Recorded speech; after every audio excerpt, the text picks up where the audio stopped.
to support Israel in Ukraine. In Israel, we must make sure that they have what they need to protect their people today and always. The president says when he was there Wednesday, he told families of the more than 200 hostages Hamas is holding. We're pursuing every avenue to bring their loved ones home. On day 14 of the war against Hamas terrorists, Fox's Trey Yingst is near Gaza. We have been watching all day as Israeli fighter jets pummel targets along the Gaza Strip, also tank fire into Gaza. But the factions there have resumed that rocket fire, targeting some of the communities in southern Israel with not only rockets, but also mortars. As Israel keeps preparing for a ground invasion into Gaza. Meanwhile, a U.S. defense official confirms to Fox there was another attack targeting American forces in Baghdad, Iraq. One rocket intercepted, another hit an empty facility. The day after a drone attack at two other U.S. bases left some American troops with minor injuries.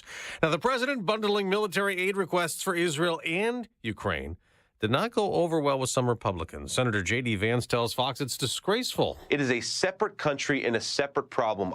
Now, the House may vote for Speaker again today. I plan to go to the floor and get the votes and win this race. But Jim Jordan's lost twice so far, with 22 fellow Republicans opposing him the last time. Then an attempt to give Speaker Pro Tem Patrick Mahenry more power fizzled. Jordan opponents are esteemed at what they call bullying to get the votes. GOP tension is mounting. The Senate approved a resolution promising to support Israel during the war. The House can't even do that. That's Fox's Chad Pergram. The House has been without a speaker since 8 Republicans, backed by Democrats, voted to oust Kevin McCarthy earlier in the month. America's listening to Fox News.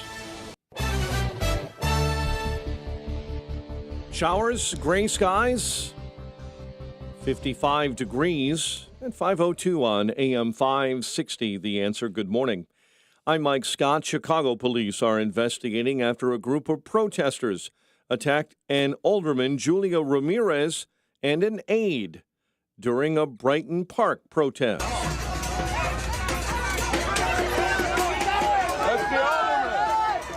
You can hear the demonstrators gathering and surrounding the alderman, Julia Ramirez, to oppose a proposed winter tent camp for illegal migrants in an empty parking lot near 38th Street and California. Video shows protesters surrounding Ramirez, yelling at her, then police officers escorting her into a squad car. Protester and Brighton Park resident Jacqueline Zuniga says elected officials are not listening. Our alderwoman didn't let us know. There were no notices. There was nothing in the mail. We felt very stabbed in the back. Ramirez releasing a statement saying she showed up to hear concerns of residents, but the protesters, she claimed, assaulted her and a staffer. Resident William Despario says he wants construction stopped. We as people, as you can see, we love our community. We don't want nothing to happen here.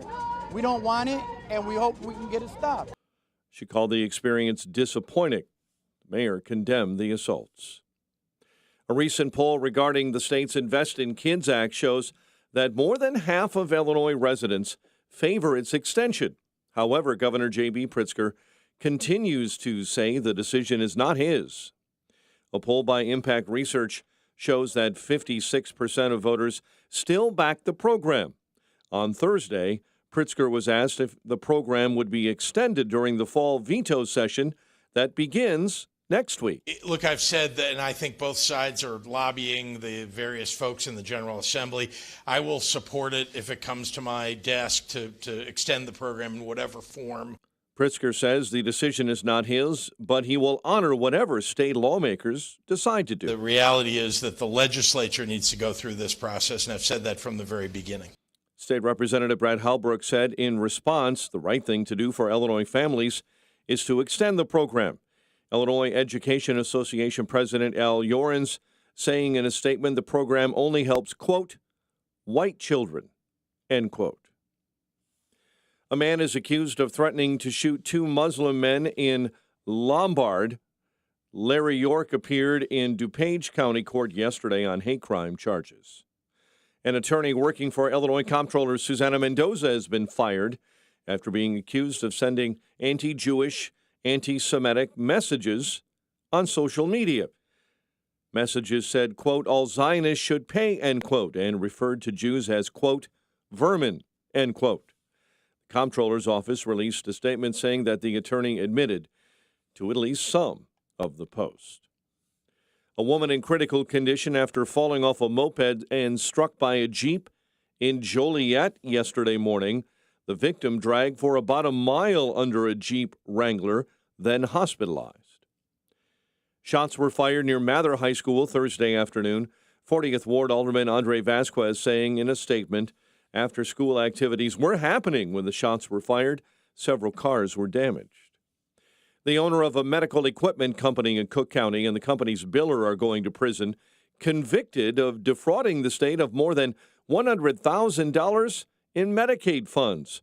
Dorothea Thomas and Siobhan Booker were both sentenced to 6 years behind bars after defrauding the state through Integrity Medical and Physician Supplies in Olympia Fields.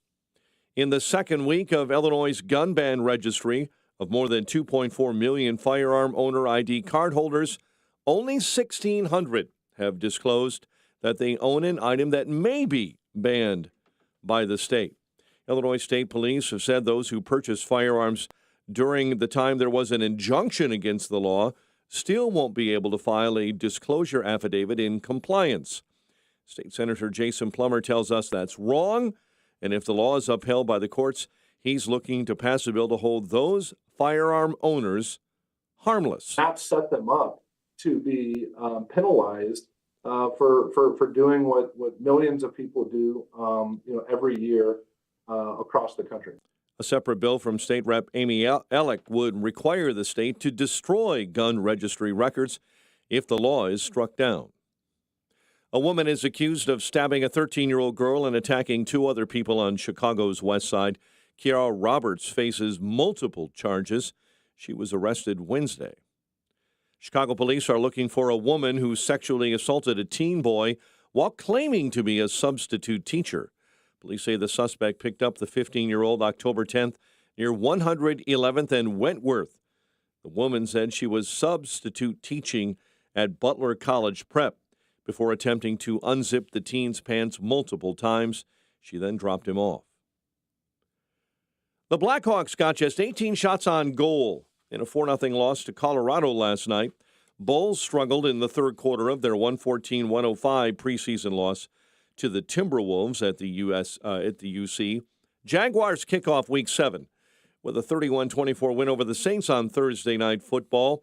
The Bears will likely not face Jimmy Garoppolo at quarterback for the Raiders at Soldier Field on Sunday with a back injury.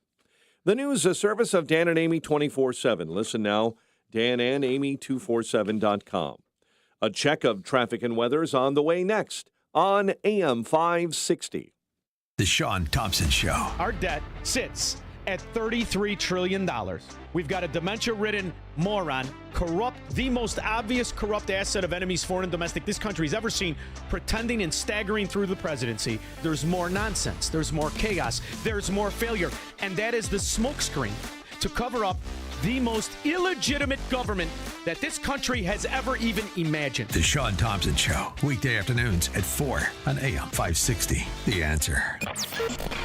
Wealth Health Radio. The biggest fears that people have is, do I have enough money to retire? Retirement doesn't have to be complicated. Make sure that you're going through retirement with confidence. Learn principles of income planning. There's a lot of different facets that you need to take into consideration when you're retiring. Tune into Wealth Health Radio with Joe Murphy, noon to 1 p.m. Sundays on AM 560. The Answer. It seems like everyone is on a complicated diet these days. Gluten-free, keto, metabolic, sugar-free.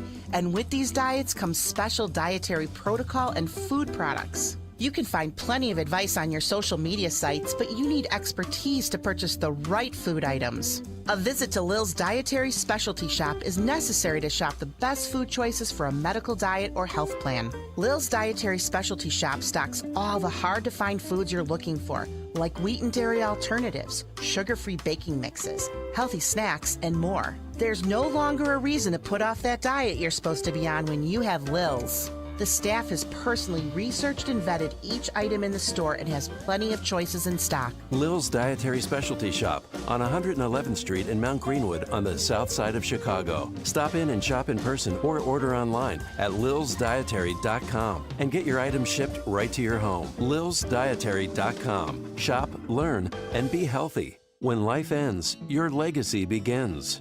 Ensure your legacy lives on at Catholic Cemeteries of Chicago, with 47 locations throughout Cook and Lake counties. Take advantage of 0% financing, lock in today's prices, and safeguard yourself against rising inflation. Visit CatholicCemeteryChicago.org or call 708-236-5490 to schedule a free consultation today. It is 5:10 on a Friday morning. Let's go into the Team Hochberg Traffic Center, a service of Pfizer, and a warning for 60 years old folks or older that RSV can be a dangerous respiratory virus. And not all dangers come with warning labels. Talk to your pharmacist or doctor about getting vaccinated against RSV today. Learn more at bewareofrsv.com. Eden's inbound 17 minutes, Lake Cook Road to the junction. Normal start on the Kennedy, Ike, Stevenson, and the Dan Ryan. Jane Addams, report of an accident being cleared right now eastbound, right at Route 59. Things in Palos Hills, an earlier house fire is gumming up the works at 103rd east of 88th Avenue. Now, the fire has been struck, but crews are remaining on the scene conducting an investigation. Chicago's Morning Answer with Dan and Amy starts next. AM 560 Weather Center forecast. Here's our AccuWeather meteorologist, Steve Williams. A breezy start today. It'll be cloudy and then some sun later on. High 62, partly cloudy, passing shower late tonight, low 47. Variable cloudiness, a shower, breezy day tomorrow, the high 62. Sunny Sunday, the high 57.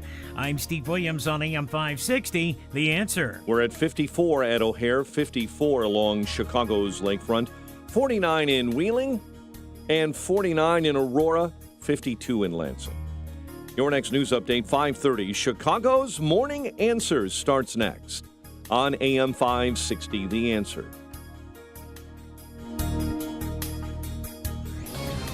This is Carol Platt-Liebel for townhall.com. Americans received an unwelcome wake-up call watching pro-Hamas rallies on some of our country's most prestigious college campuses. At UNC, masked protesters rallied with images of the paragliders Hamas used to invade Israel. At University of Wisconsin, student protesters yelled, "Glory to the martyrs, glory to the murders." Anti-Semitism has been repackaged into our social justice and intersectionality moment. Radical professors and the Boycott, Divestment, and Sanctions movement, BDS, have taught students that Jews are oppressors and Palestinians the oppressed. And so barbaric anti-Jewish violence has been rebranded as resistance, and every sort of evil justified as throwing off the yoke of oppression. Many on campus are impervious to the facts. It all highlights just how deep the moral rot has grown at what used to be our institutions of higher learning. I'm Carol Platt-Liebel.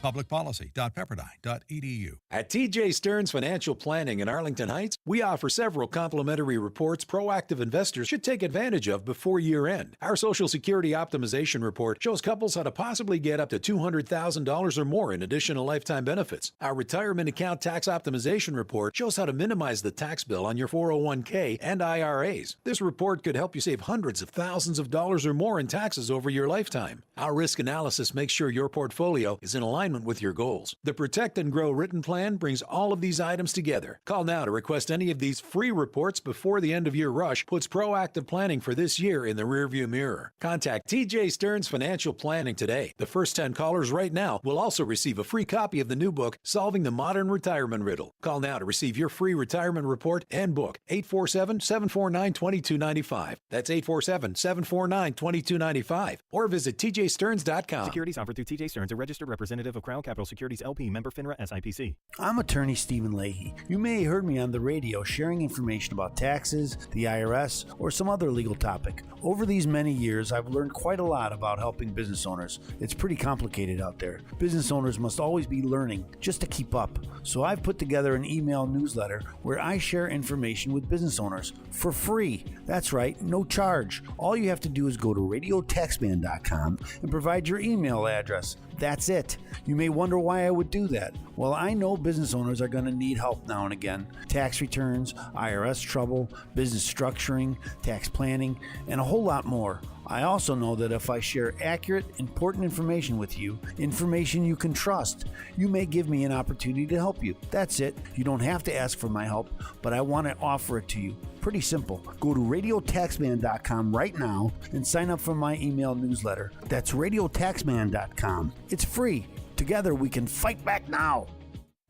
A great smile can make you feel happy and confident. So when you consciously conserve your teeth, that glowing smile will show through. At Best Dental Group, Doctors Economos, Gevalis, and their staff are ready to help you create that perfect look or maintain the one you have now. Along with general dentistry, Best Dental Group is a multidisciplined practice with an orthodontist, periodontist, and prosthetic specialists on site. They use the newest breakthroughs in dental technology, such as titanium implants, Invisalign clear braces, and laser treatments. Don't let fear get in the way. They can recommend sedation to make your experience as comfortable as possible. Best Dental Group is located in historic downtown Bartlett and is a multilingual office. Call 630-830-4930. That's 630-830-4930. Or visit bestdental.org. Best Dental Group, sharing your conservative values and helping you to conserve your teeth. When your home or business has an insurance claim, the next step is very important. The claim process with insurance can be tedious, hard to understand, and difficult to navigate. You need someone working for you. You need a licensed claim adjuster. Why? The insurance company will send out their inspectors that work for them, get paid by them, and represent them, not you. This is Dan Lights from Crosscom. We inspect your property, file your claim, negotiate the damages, and maximize your settlement with your insurance company. If we complete the repairs approved by your insurance company, our service is free. Crosscom Public Adjusters has turned denied claims into approved claims. We've also increased insurance claims anywhere from 23 to 1,000%. We are licensed by the Department of Insurance and work in Illinois, Northwest Indiana, and Southern Wisconsin. Crosscom Public Adjusters, 630-871-5500. Online at crosscominc.com. That's crosscominc.com. Crosscom, building trust for over 20 years. Have you been struggling to find an easy, safe, and secure document scanning solution for Salesforce.com, Microsoft 365, SharePoint, or OnBase by Highland? Your struggle is now over, and it's time to get your documents and operations into the 21st century with IoT Smart Connected Scanning. It's easy to turn physical paper into digital documents and have them directly uploaded to the cloud with IoT Smart Connected Scanning from IDT. And you don't need a degree in computing or IT to make it happen. Using QR code technology uniquely configured for your specific business, anyone can set the IoT Smart Connected Scanning device up in 5 minutes or less, saving your organization money and valuable time.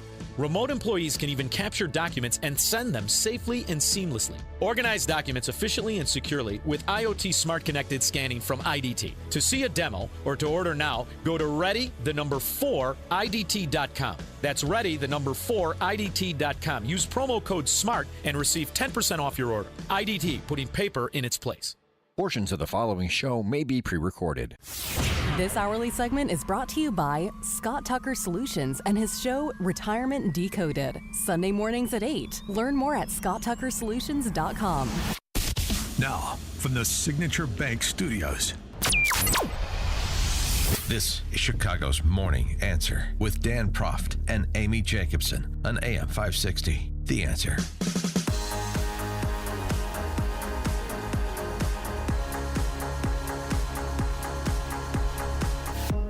Top of the morning, Dan and Amy. So what did you think of Mr. 10%'s speech last night, speech to the nation in prime time, making the case for aid to both Israel and Ukraine, and particularly that aspect of it, the connection between aid to Ukraine and aid to Israel, and about equal time spent discussing the two countries. Here's what the big guy had to say by way of explanation as to the need for the U.S. to be there for both the Ukrainians and the Israelis. I know these conflicts can seem far away, and it's natural to ask, why does this matter to America? So let me share with you why making sure Israel and Ukraine succeed is vital for America's national security. You know, history has taught us that when terrorists don't pay a price for their terror, when dictators don't pay a price for their aggression, they cause more chaos and death and more destruction. They keep going, and the cost and the threats to America and the world keep rising. So if we don't stop Putin's appetite for power and control in Ukraine, he won't limit himself just to Ukraine. Putin's already threatened to remind Poland that their Western land was a gift from Russia. One of his top advisors, a former president of Russia, has called Estonia, Latvia, and Lithuania Russia's Baltic provinces. These are all NATO allies. For 75 years, NATO has kept peace in Europe and has been the cornerstone of American security. And if Putin attacks a NATO ally, we will defend every inch of NATO which the treaty requires and calls for. We'll have something that we do not seek. Make it clear, we do not seek. We do not seek to have American troops fighting in Russia or fighting against Russia. 312-642-5600, turnkey.pro answer line, 64636DA, turnkey.pro text line. An argument you've heard before, particularly as it relates to support for Ukraine. If you concede Ukraine and Russians gain command control of Ukraine, the revanchist tendencies of Putin being what they are, he won't stop there. Next comes Poland. Next comes the Baltic states. Then NATO is triggered. Then American boys are on the ground in Eastern Europe. If you don't want that, then we have to support aid to Ukraine to prevent that. And at least, I guess, the position is now, though I don't think it would be articulated this way, at least continue to underwrite a stalemate, if nothing else, so that Kyiv doesn't fall. 312-642-5600, turnkey.pro answer line, 64636. Type in DA, then a quick comment. I thought he was rushing this speech while I was watching it.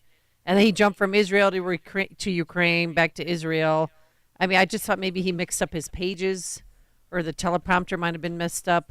That was so strange to me that he brought in. I mean, everybody knew he was going to brag about that. You know, he's the first president to visit Israel during war. But I didn't think that he'd be asking for aid for both simultaneously.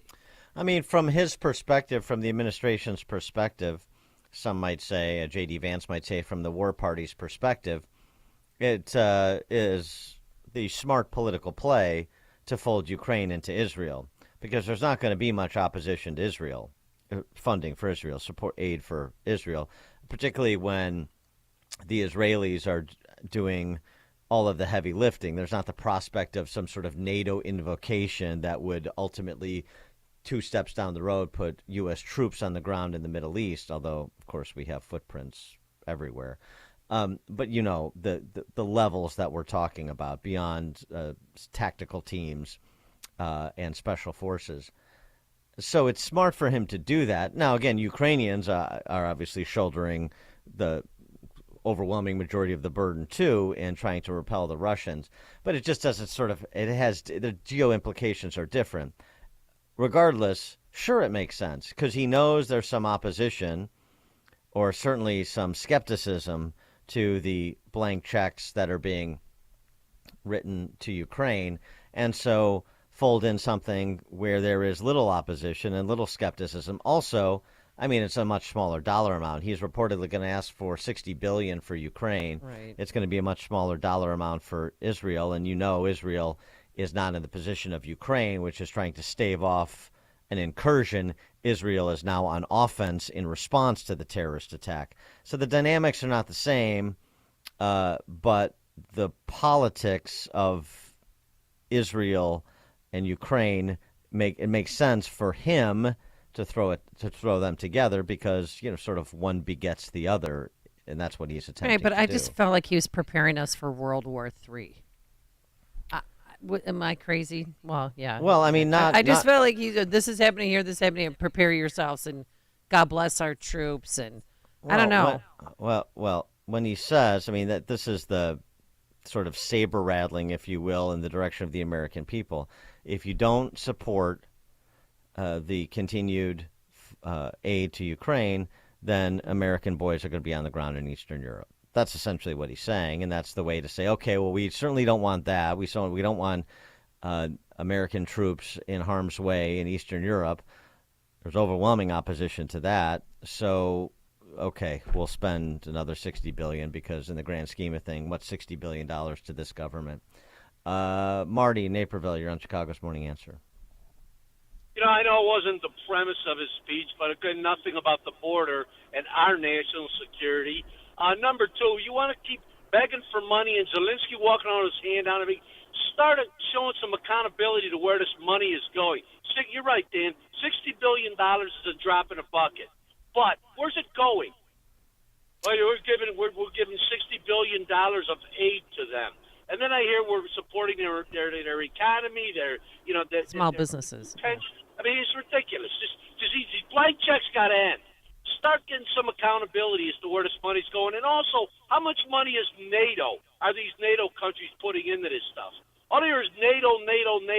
Didn't Poland already said they're done with it, and they're next to the Ukraine. So it's just getting ridiculous without any accountability. Thanks for the call, Marty. Yeah. According to that 60 Minutes piece, the funding that we've given them so far, we're paying for the first responders, and we're paying to help support small businesses. Yeah, we've got a bit of a PPP program going on in Kyiv. Please apply.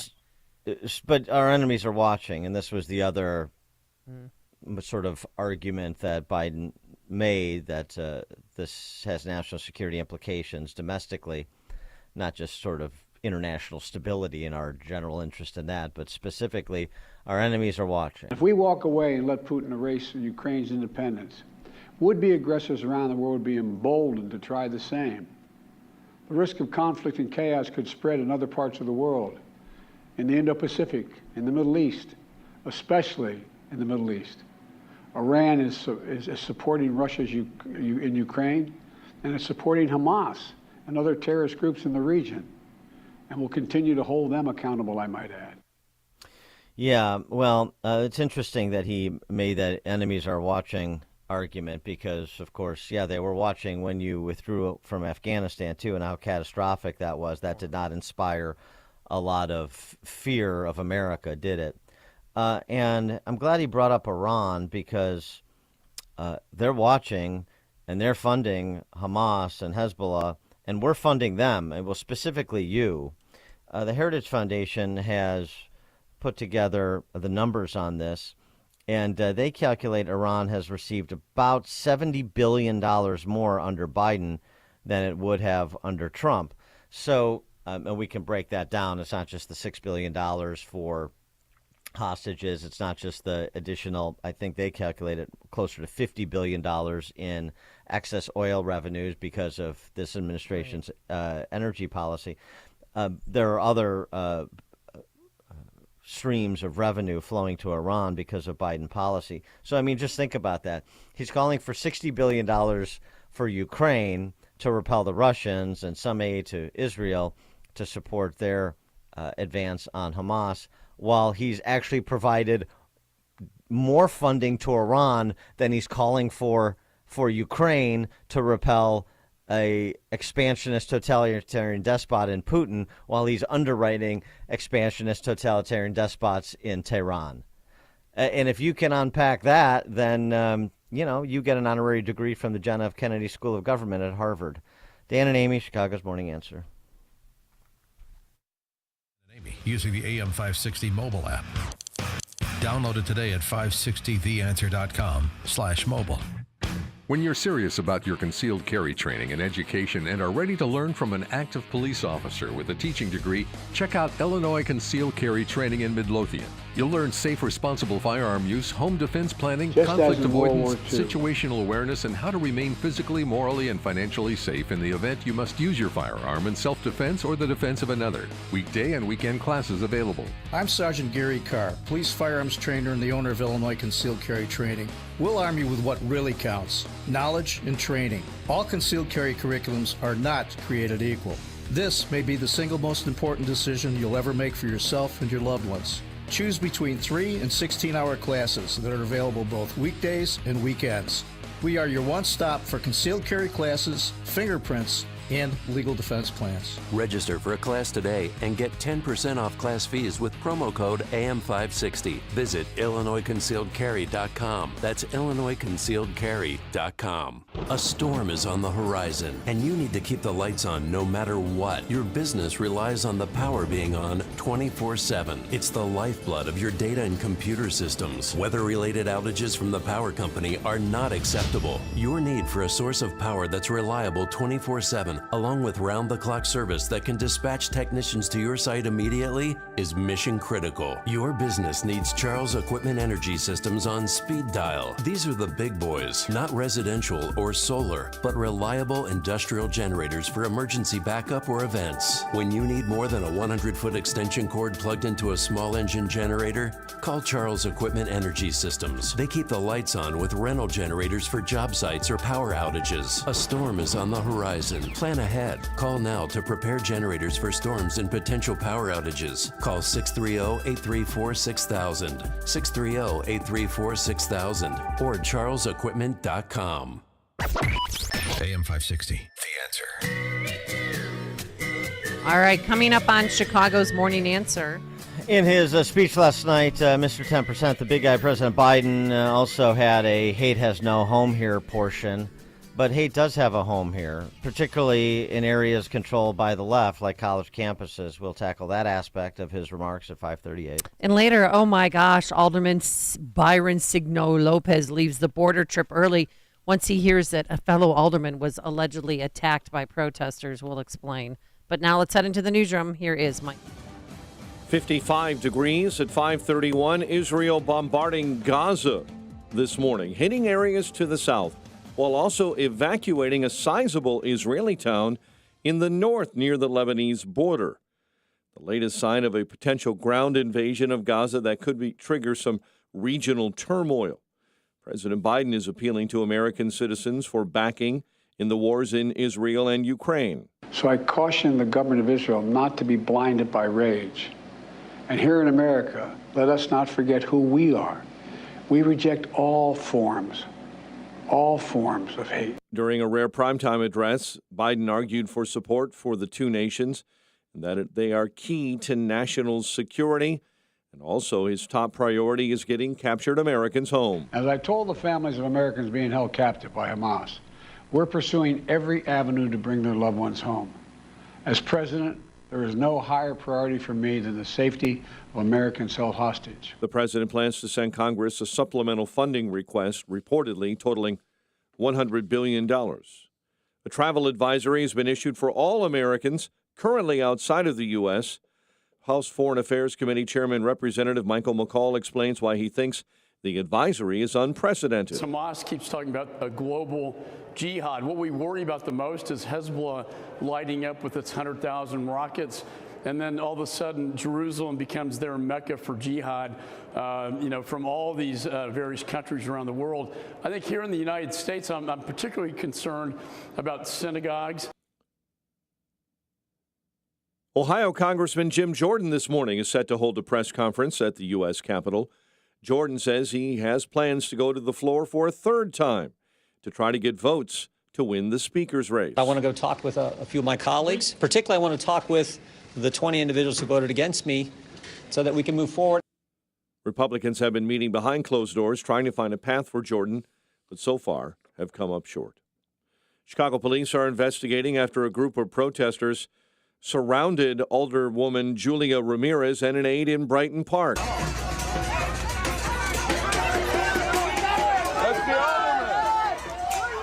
Those demonstrators gathered yesterday opposing a proposed winter tent camp for illegal migrants in an empty parking lot near 38th and California. Protester and Brighton Park resident Jacqueline Zuniga says elected officials are not listening. Our alderwoman didn't let us know. There were no notices. There was nothing in the mail. We felt very stabbed in the back. A recent poll regarding the state's Investing Kids Act shows that more than half of Illinois residents favor its extension. However, Governor J.B. Pritzker continues to say the decision is not his. On Thursday, Pritzker was asked if the program would be extended during the fall veto session. Look, I've said that, and I think both sides are lobbying the various folks in the General Assembly. I will support it if it comes to my desk to extend the program in whatever form. Illinois Education Association President Al Yoren saying in a statement the program helps only, quote, white children, end quote. An attorney working for Illinois Comptroller Susana Mendoza has been fired, accused of sending anti-Semitic messages on social media. Chicago sports. Astros even up the ALCS with a dominant 10-3 win over the Rangers. On the ice, Blackhawks only got off 18 shots in a 4-0 road loss to Colorado. Bulls struggle in the third quarter of their 114-105 preseason loss to the Timberwolves. The news, a service of Protect and Grow with Tim Stearns, Saturdays at noon. Enjoy weekly discussions to a secure retirement. A check of traffic and weather on the way next on AM 560. Make sure that you never miss a day of Dan Proft and Amy Jacobson when you subscribe to the Chicago's Morning Answer podcast, presented by Signature Bank. Listen to the entire show each day on demand with limited commercial breaks. You can subscribe today for free at 560theanswer.com and click on podcasts or search for Chicago's Morning Answer on Apple Podcasts, Spotify, Google Podcasts, or wherever you listen to podcasts. Bettenhausen Mobility is the fastest growing authorized Braun Ability dealer serving the Chicagoland area. Bettenhausen offers a complete lineup of wheelchair accessible vehicles with the options to fit all your mobility needs. As a Braun Ability dealer, Bettenhausen Mobility can provide sales and service to all accessible vehicles and mobility solutions on several makes and models. Whether you need side entry with manual or power operation or different ramp options, Bettenhausen Mobility has a solution for you. Showroom open at bettenhausenmobility.com. Before he came to By the Hand Club for Kids, Travis was actively in the game. He didn't think God was interested in his life. After he came to By the Hand, his life was transformed. By the Hand spared no expense in showing they're all about Jesus. They care about kids, mind, body, and soul. Learn more at salem.bythehand.org. That's salem.bythehand.org. Don't defund the police. Hire the police to protect your business. Rising crime has been crippling business owners in Illinois more and more in the past year. Blue Star Security can protect your most valuable asset, your business, to protect both you and your customers. Blue Star Security is the only security company in Chicago with over 500 off-duty police officers, all W-2 employees. I'm Anthony Barchetto, president of Blue Star Security and a 20-year law enforcement veteran. Our team is exclusively state-certified active and retired law enforcement professionals who provide the highest standards in security. We serve Fortune 500 companies as well as small businesses and individuals, responding rapidly and seamlessly to each assignment. Blue Star Security's technology allows mobilization of off-duty officers quickly and efficiently. Our primary mission is to provide unparalleled protective services for each assignment with integrity while maintaining our commitment to community service in the Chicagoland area. Visit online to schedule a free security consultation at bluestarsecurityltd.com. That's bluestarsecurityltd.com. Exergen thermometers are a top choice of medical professionals at highly ranked hospitals across the U.S. Accuracy matters, so make Exergen the chosen thermometer for your home and family. 5:38, Team Hochberg Traffic Center time, a service of MyPillow, and the six-pack bath towel sets are back in stock. Proprietary technology makes them extremely absorbent, yet you get that soft feel. For a limited time, 50% savings with promo code Liberty. Kennedy inbound right now, jamming up Austin to Montrose. We're also seeing delays beginning on the Stevenson as you jam up into the Ryan this morning. Dan, Ryan itself with delays, 31st up to the Stevenson in the Express. I-57, you've got delays right at 127th due to exit and entrance ramps being under construction until 6 a.m. Chicago's Morning Answer with Dan and Amy continues next. Breezy in your morning forecast. Clouds giving way to some sunshine by the afternoon. 62 for a high. Passing showers and 47 overnight. 54 at O'Hare. Next news at 6. And Chicago's Morning Answer continues next on AM 560. The Answer. Now, from the Signature Bank Studios, this is Chicago's Morning Answer with Dan Proft and Amy Jacobson.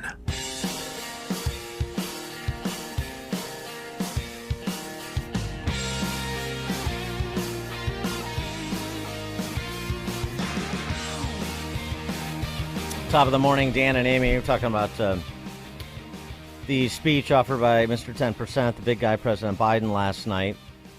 And the controversial aspect of it was the connection of Israel, aid to Israel to aid to Ukraine, taking the political opportunity of general support from Israel, outside of the Socialist Spice Girls and at least half the Democrat Socialist Caucus. But I digress. Taking that opportunity to link it to Ukraine, which has fallen into less favor in the recent weeks. But something else he made comment on is the cultural response that we've been talking a lot about. What I guess a lot of people were unaware of, not even bubbling below the surface, actually right there on the surface, but either sort of blithely ignorant or willfully blind or I don't know what, complicit. The cultural response. And this is where he pulled the "Hate Has No Home Here" sign out of the West Lawn and brought it to the Oval Office to wave in front of the American people. Here in America, let us not forget who we are. We reject all forms of hate, whether against Muslim, Jews, or anyone. That's what great nations do. Oh, what about forms of hate against conservatives? He was speaking about anti-Semitism and Islamophobia. He might need to go down to the Capitol and have a conversation with Rashida Tlaib. She doesn't seem on board with the rejecting all forms of hate rap that President Biden is trying to sell. Continue to watch people think it's okay to bomb a hospital with children. You know what's so hard sometimes is watching those videos and the people telling the kids don't cry. And let them cry. And they're shaking, and somebody this, they keep telling them not to cry in Arabic. They can cry, I can cry, we all can cry. If we're not crying, something is wrong. And so I'm telling you right now, President Biden, not all America's with you on this one. And you need to wake up.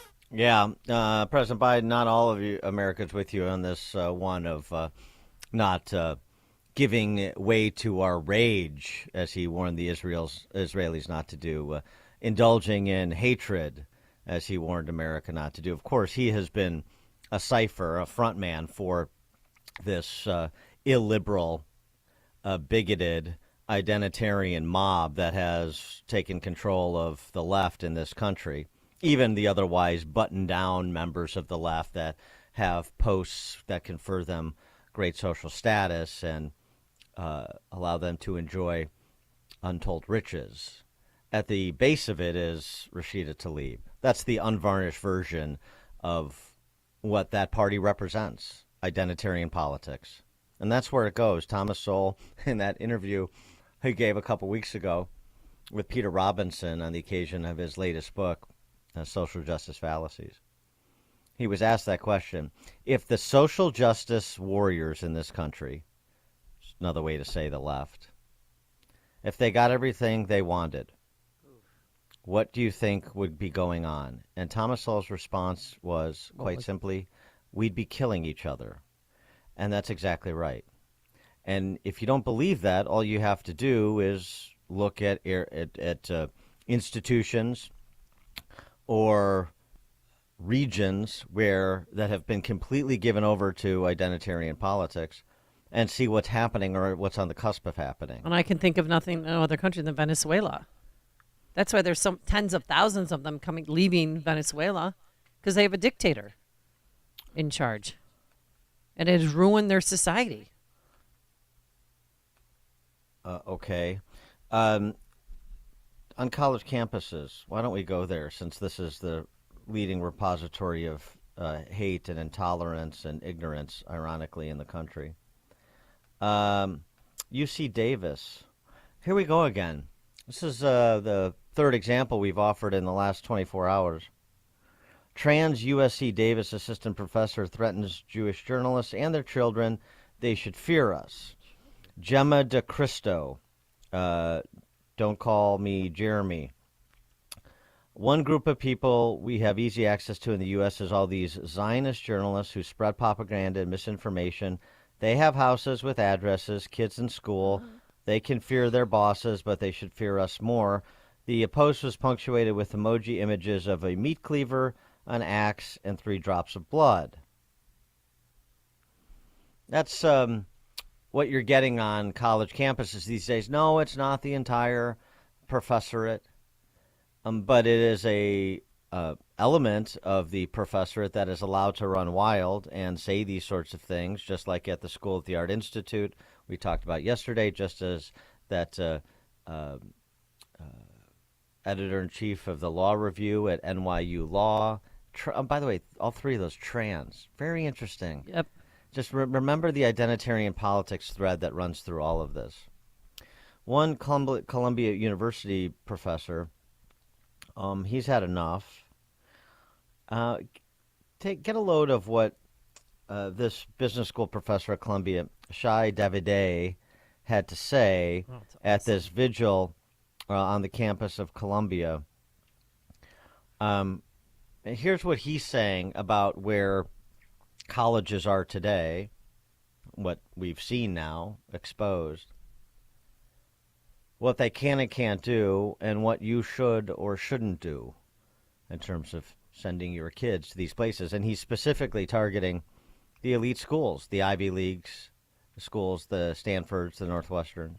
To every parent who sent their kids to Columbia University and trusted their kids and their children's safety with us, I want this message to get to every parent in America who sends their kids to NYU, to Harvard, to Stanford, to Berkeley.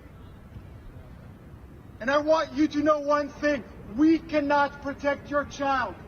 And I'm not saying this as a professor. I should introduce myself. My name is Shai Davidai. I am a professor at Columbia Business School. I am Israeli. But before all of that, I am a dad. I have 2 beautiful children. And I'm talking to you. I'm speaking to you as a dad.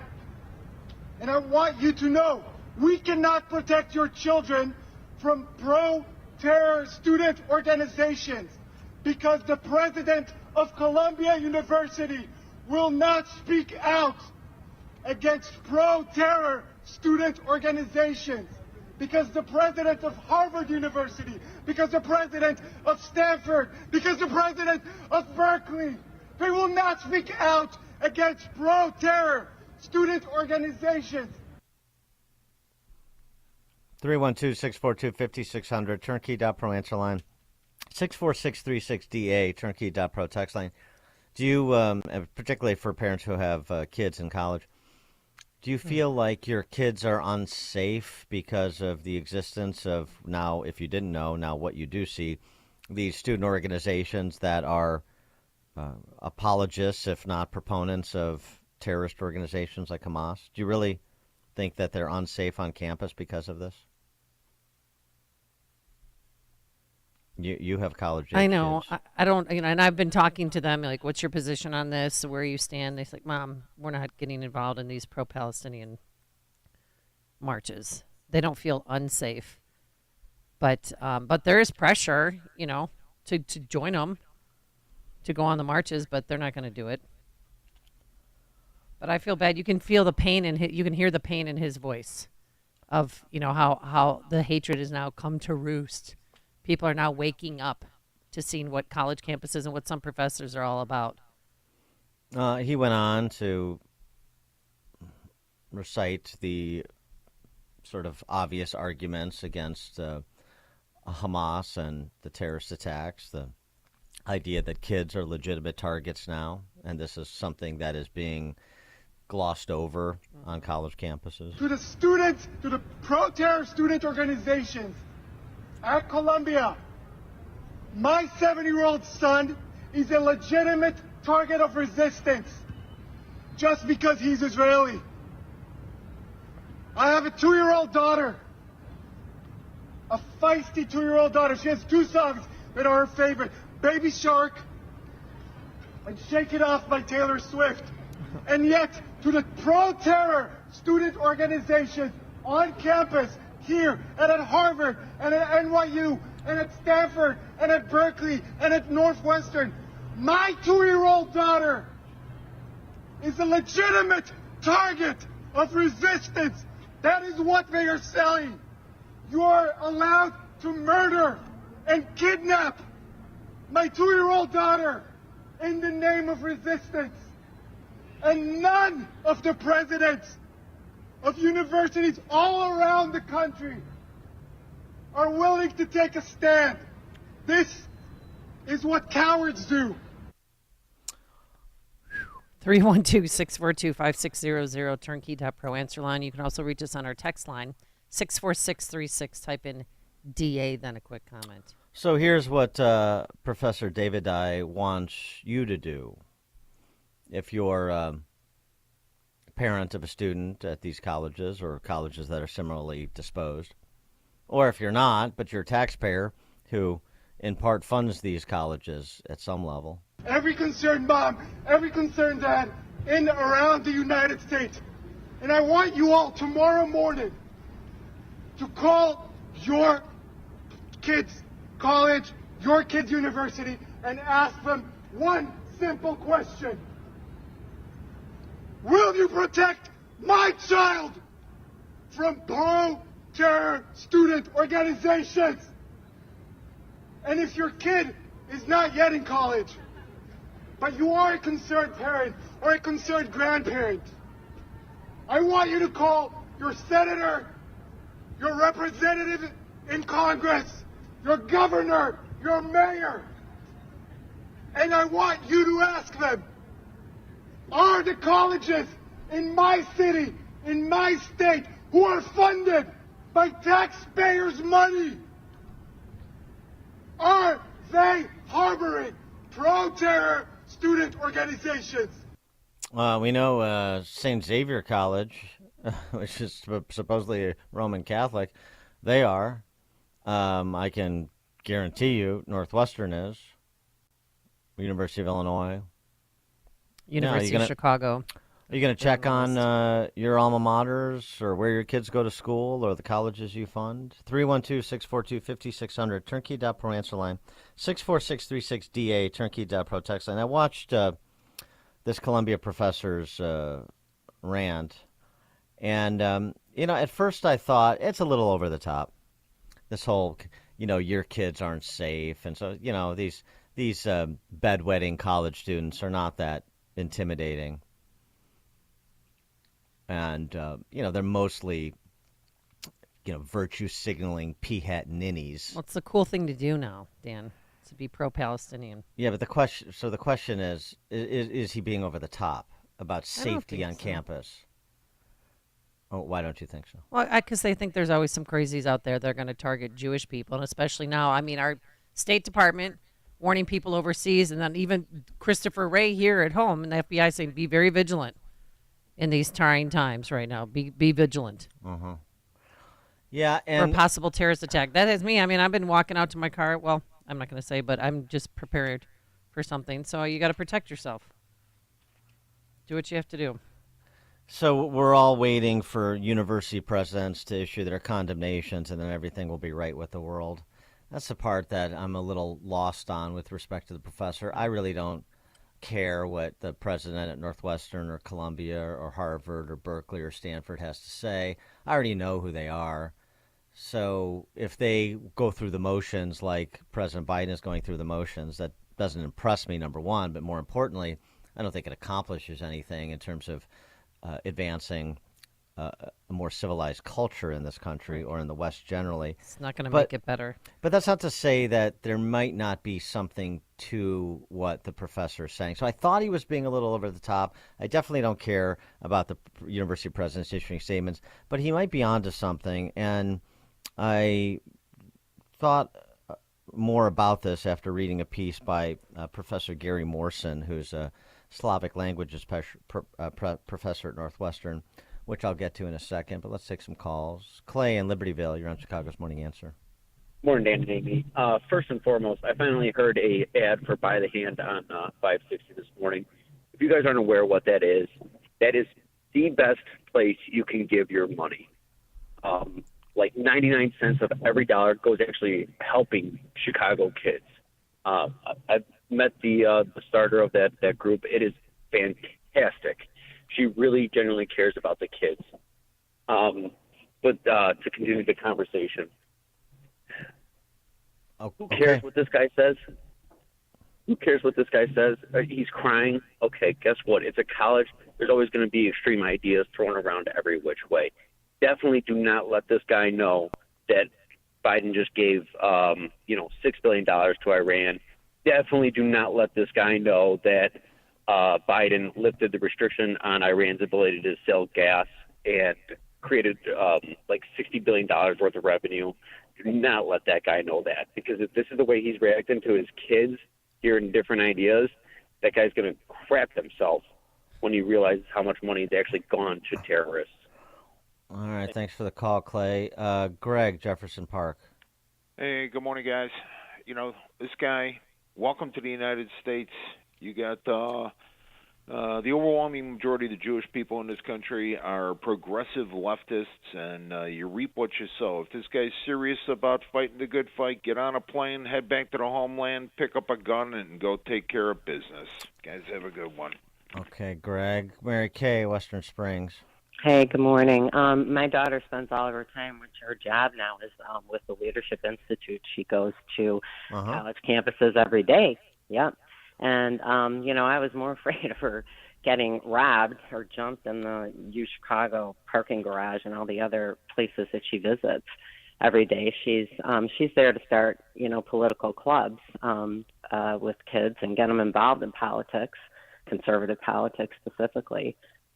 Free speech, pro-life groups, and now the campuses are just screaming and yelling. You have your pro-Palestinian groups just yelling, screaming, taking over the campuses. They can't do their jobs anymore. But was I afraid? I was afraid of her getting, robbed more than I was afraid of her getting hurt in a demonstration. But was I afraid? Yes. And am I more afraid? Yes. Now I am. And no, if presidents of universities go out and condemn the demonstrations of not communist. What's the word? Hamas. Yeah, they go out and demonstrate pro-Hamas. I think presidents should get out. Presidents of universities should get out and condemn it. Will it change everything? Probably not. But I think they should state a position. Thanks for the call, Mary Kay. Appreciate it. I mean, we have a whole generation of kids that have become anti-Semites that we need to deprogram at some point in time. Did you see what happened at that San Francisco high school? They all put on the Israeli war scarves, marched through the hallways.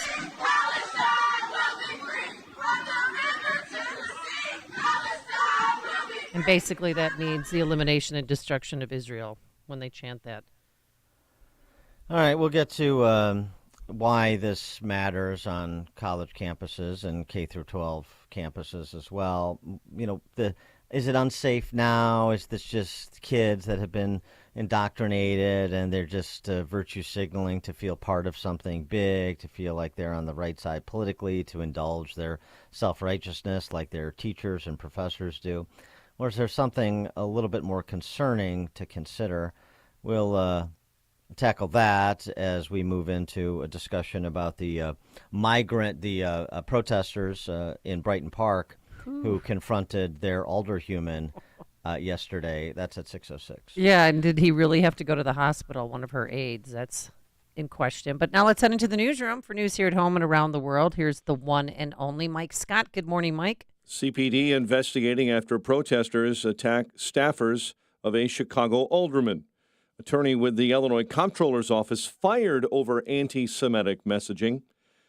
A man accused of threatening to shoot 2 Muslim men in DuPage County. Parental leave expanded for Secretary of State employees. We'll tell you why.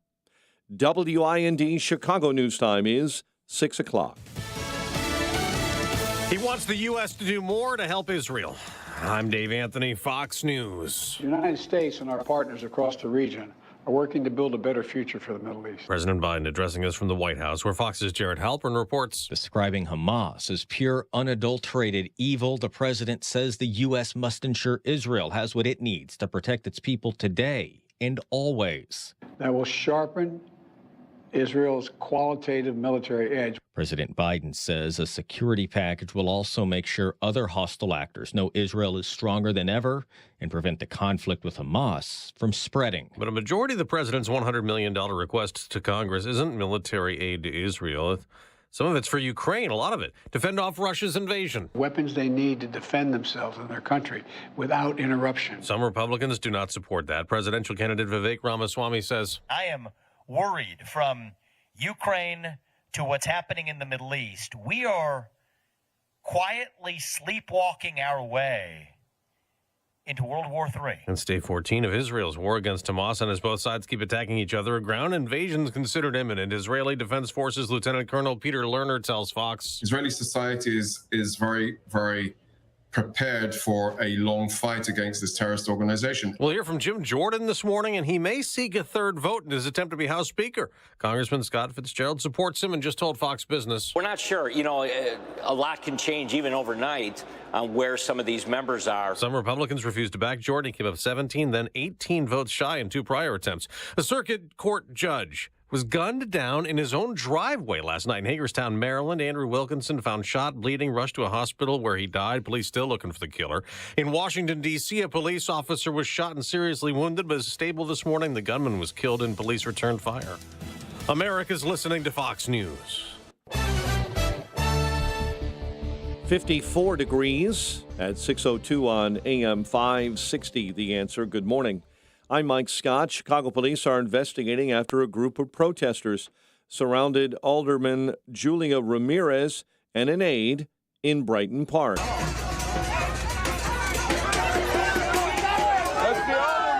Demonstrators gathering yesterday to oppose a proposed winter tent camp site for illegal migrants in an empty parking lot near 38th in California. Video shows protesters surrounding Ramirez, yelling at her as officers escort her into a squad car. Protester and Brighton Park resident Jacqueline Zuniga says elected officials are not listening. Our alderwoman didn't let us know. There were no notices. There was nothing in the mail. We felt very stabbed in the back. Ramirez called the experience disappointing. The mayor condemned the assaults. A man is accused of threatening to shoot 2 Muslim men in Lombard. Larry York appeared in DuPage County Court yesterday on hate crime charges. An attorney working for Illinois Comptroller Susana Mendoza has been fired after being accused of sending anti-Semitic messages on social media. Fax reports show the messages say all Zionists should pay and referred to Jews as, quote, vermin, end quote. The Comptroller's office says the attorney admitted to at least some of the posts. Shots were fired near Mather High School on Thursday afternoon in the 40th Ward. Alderman Andre Vasquez says after-school activities were happening, cars were damaged, no injuries to report. A woman is accused of stabbing a 13-year-old girl and attacking 2 other people on Chicago's west side. Kiara Roberts faces multiple charges. Police say Roberts was arrested on Wednesday. Illinois Secretary of State Alexei Giannoulias is expanding parental leave employees in his office. Giannoulias signed an executive order expanding the office's parental leave policy from 4 weeks to 12. All of the 4,100 Secretary of State employees will receive up to 12 weeks of paid parental leave.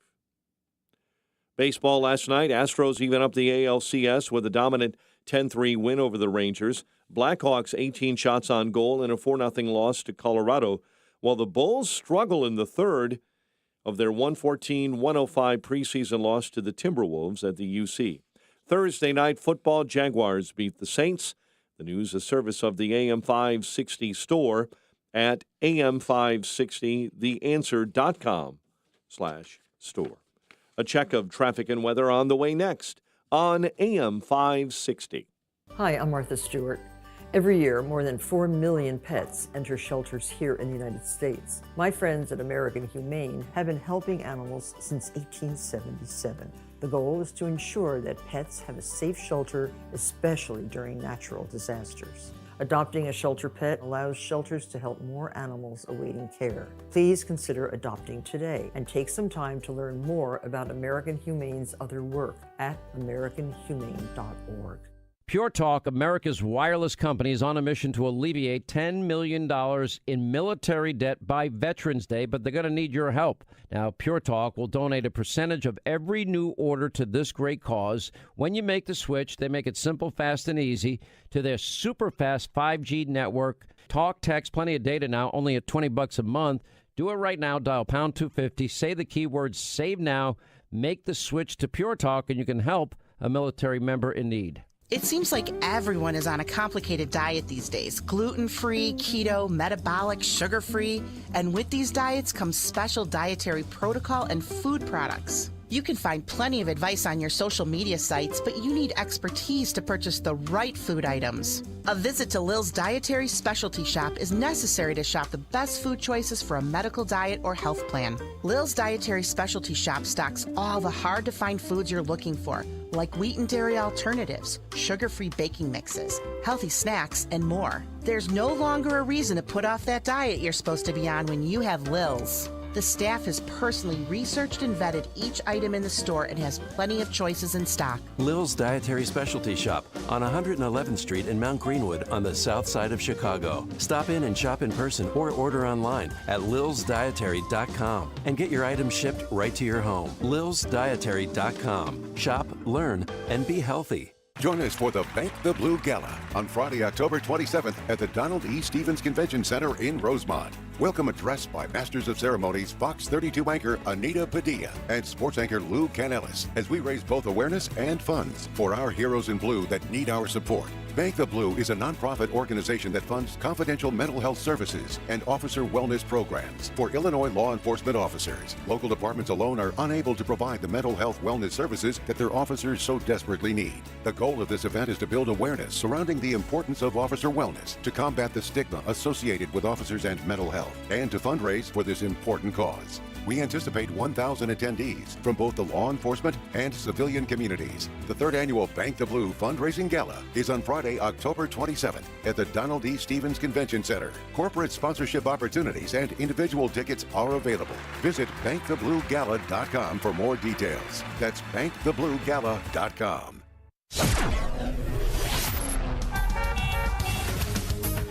6:08. Check the roads in the Team Hochberg Traffic Center, a service of the daily podcast of Chicago's Morning Answer and the Sean Thompson Show. We're going to start on 8094, where there is an accident with a right lane block. It's westbound at the Indiana Toll Road, jackknife semi in the right ditch, right near the entrance ramp there. Crews are blocking a right lane, maybe more heavy equipment on the way, so watch for that. That's westbound 8094 at the Indiana Toll Road. 8094, disabled vehicle with a right lane block. That's eastbound between Klein and Burr as well. And on the tri-state this morning, I feel for you folks.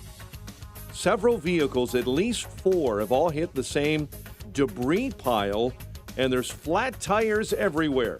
On the tri-state, northbound, right near 95th, folks are getting over to the shoulder. IDOT is on the scene, trying to get that debris out of your way. Chicago's Morning Answer with Dan and Amy continues next. AM 560 Weather Center forecast with Steve Williams. It'll be breezy this morning. Clouds will give way to some sun. Our high today 62. Partly cloudy, passing shower late tonight, low 47. Variable cloudiness, a shower in spots tomorrow. Breezy and a high 62. Sunny, cooler Sunday, the high 57. I'm Steve Williams on AM 560. The Answer. 54 at O'Hare, 49 in Aurora, and your next news update is 6:30. Breaking news as it happens. Chicago's Morning Answer continues next on AM 560, The Answer. This hourly segment is brought to you by Papa Nicholas Coffee. Brew some at home today. A family tradition since 1897. Online at papanicholas.com. Now, from the Signature Bank Studios.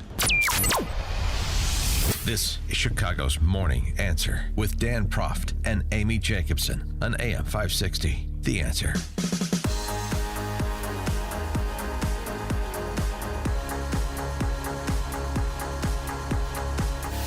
Top of the morning, Dan and Amy. Picking up on our conversation from last hour, talking about what you see on college campuses and the streets of major cities, but particularly college campuses. Why? Why are college campuses important? And that Columbia business professor who took out after the university presidents at his school, Columbia, as well as the Ivy League and other quote-unquote elite universities around the country, demanding that university presidents issue statements of condemnation, not just over the Hamas terrorist attacks in Gaza, but also over the pro-Hamas student groups on campus, saying and advocating for all kinds of horrific things. Why is that important? It's because it's easy to say, what? These are kids. It's kids' cosplay. You know, these young adults, they're doing what they think they're supposed to do. They see it from the Socialist Spice Girls on TV and in D.C., so they're going to mimic it on college campus because that's where the center of gravity is, you know, for the leftist cause du jour. So if you want me to put a P hat on, I'll put a P hat on. If you want me to wave a Palestinian flag, I'll wave a Palestinian flag. And that's the sum total of it. There's no need to worry about safety on campus and so forth, which is what that Columbia business professor said in urging people to call the colleges where their students go or where they went, or if you're just an average taxpayer, call your politicians and ask them about what we're funding at the state level around the country. Well, so why is there maybe more there than meets the eye? Well, it's something I think that people have difficulty wrapping their minds around. It's sort of like the intelligence bias. If somebody is perceived to be intelligent, there's no way they could be ghastly, which is why anytime you see somebody with a high IQ that turns out to be a mass murderer, people are always shocked. Oh, you're so intelligent. Right, well, intelligence and morality are not synonyms. And so that's the thing. The phrase that I like to use, sentimental barbarians, or sophisticated barbarians, if you don't want to get into the tangential discussion of sentimentality. Sophisticated barbarians. These are kids at Ivy League schools. The world is their oyster. They're going to get some useless degree from Stanford and then become some useless consultant making $250,000 a year by their fifth year, and they'll be a partner at some useless consulting company or useless law firm, and then they'll get a useless job in the government for some useless political ruling class. And that's what makes America America, making sure that these useless people have the benefits conferred to them by the schools they went to and the politics they embrace. And that's all it is. Don't make it more sinister than it is. Well, Gary Morrison, who's professor, as I said, of Slavic languages and literature at Northwestern, reminds us. He went to the literature, which is always a good place to go. You know, there were observant people that predated us. I know that your 1619 Project crew wouldn't recognize that, but there were. He goes to Dostoevsky, does Professor Morrison. He writes, as I read about Harvard students demonstrating in favor of Hamas and educated people proclaiming that decolonization should be pursued by any means necessary. Educated people by any means necessary. Remember that. I thought of Dostoevsky's reaction a century and a half ago to atrocities committed by the Ottomans as they suppressed uprisings among their Slavic subjects. This was the case, apparently unknown to today's decolonizers, what do they know, in which a Muslim empire persecuted colonized Christians. Oh, yeah, that. Whole families wiped out, women raped and tortured, living people humiliated, corpses abused, children slowly murdered before their parents' eyes. And in one case that particularly shocked Dostoevsky, a young child forced to watch her father being flayed alive completely. If it seems that only uncivilized people can be such sadists, Dostoevsky cautions, know that the same thing could happen among civilized Europeans as well. At the time, he wrote, for the moment it is still against the law, but were it to depend on us, perhaps nothing would stop us despite all of our civilization. People are simply intimidated by some sort of habit, but if some progressive expert were to come up with a theory showing that sometimes flaying skins can benefit the right cause because the ends justify the means, and if that expert were to express his view using the appropriate style, believe me, there would be respectable people among us willing to carry out the idea. Despite our sophistication and professions of compassion, Dostoevsky wrote, all that is needed is for some new fad to appear, and people would be instantly transformed. Not everyone, of course, but the number of adherents of the new fad would grow while others would be afraid or embarrassed or cling to old ideas. Where would we find ourselves? Among the flayed or among the flayers? We just went, at a much smaller scale, less lethal scale, in some respects, we went through this with COVID. And how inhumanely people treated other people who disagreed with them. Okay, remember Jimmy Kimmel saying if you go to the emergency room and you're not vaccinated, don't treat them or they get in the back of the line. Let them die, basically. Yeah, I remember that. Don't ever forget people. Terrorists, including in the Islamic world, often well-off and well-educated. Certainly those who took part in 9/11 were, many, including bin Laden himself. Cruelty often thrives among the sophisticated. Often thrives among the sophisticated. Dostoevsky recalls the reign of terror during the French Revolution. The incidents of the dark side of human nature showing itself, clad in the language of whatever is fashionable, are legion. Which is why when that Columbia professor says, we can't protect your kids on a college campus, it may sound over the top. It did to me initially until I thought about it and until Professor Morrison reminded me a bit. But yeah, this is on a continuum. And the people that have given in to the faddish language of saying things like gas the Jews or writing what that lawyer for the Illinois Comptroller's office wrote, or saying and posting what that quote-unquote professor for the Art Institute, the school at the Art Institute said, you think that down the road they'd be unwilling to commit the sadist acts that we've seen committed in Gaza? Well, and real quickly, Dan, I don't know, that trans climate scientist teacher at the School of Art Institute who said, called Israelis pigs, savages, and irredeemable excrement. Well, he wrote an apology. He said, yesterday I wrote something on my Instagram that I unequivocally reject and do not stand behind. Who was that guy? You wrote it. It was a guy. It was a girl. It was that was his alter ego. That was the dude. He's no longer. That's the woman he is now would never have written that. Yeah, no, I get it. I get it. I get it. How do you put that and then you say that was I reject it? I'm deeply sorry for writing what I wrote and for hurting many people with my words. In The Possessed. Sorry, so sad, too bad. In Dostoevsky's The Possessed, he writes, therein lies the real horror, that one can commit the foulest and most villainous act without in the least being a villain. This happens all over the world since time began. The possibility of considering oneself, of sometimes even being, in fact, an honorable person while committing obvious and undeniable villainy. We overlook that possibility at our peril. That's why what's happening on college campuses matter. because you have to have a little bit of foresight. Antonio in Bolingbrook.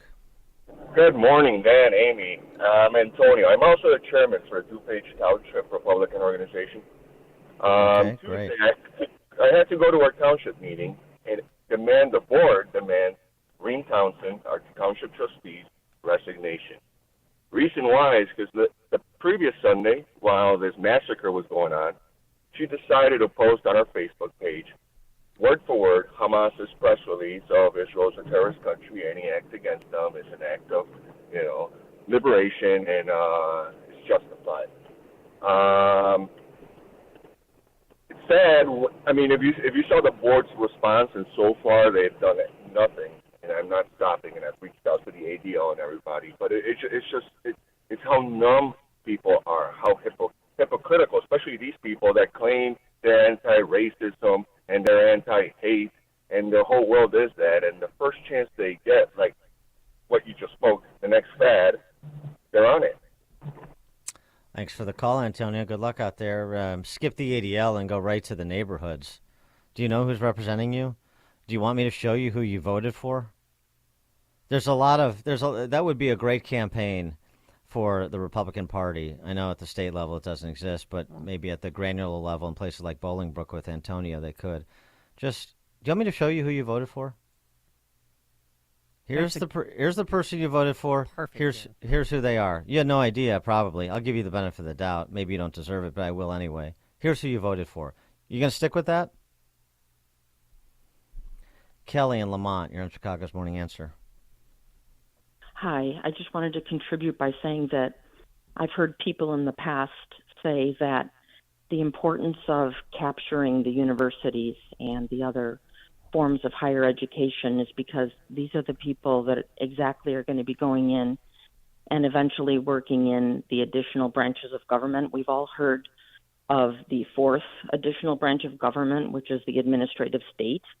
But I heard recently someone say that there are additional branches, and one that was named was the fifth branch, which is the unlawful merger of big tech with federal intelligence and federal law enforcement, and a sixth branch, which is the out of control and unlawful acts of nonprofit.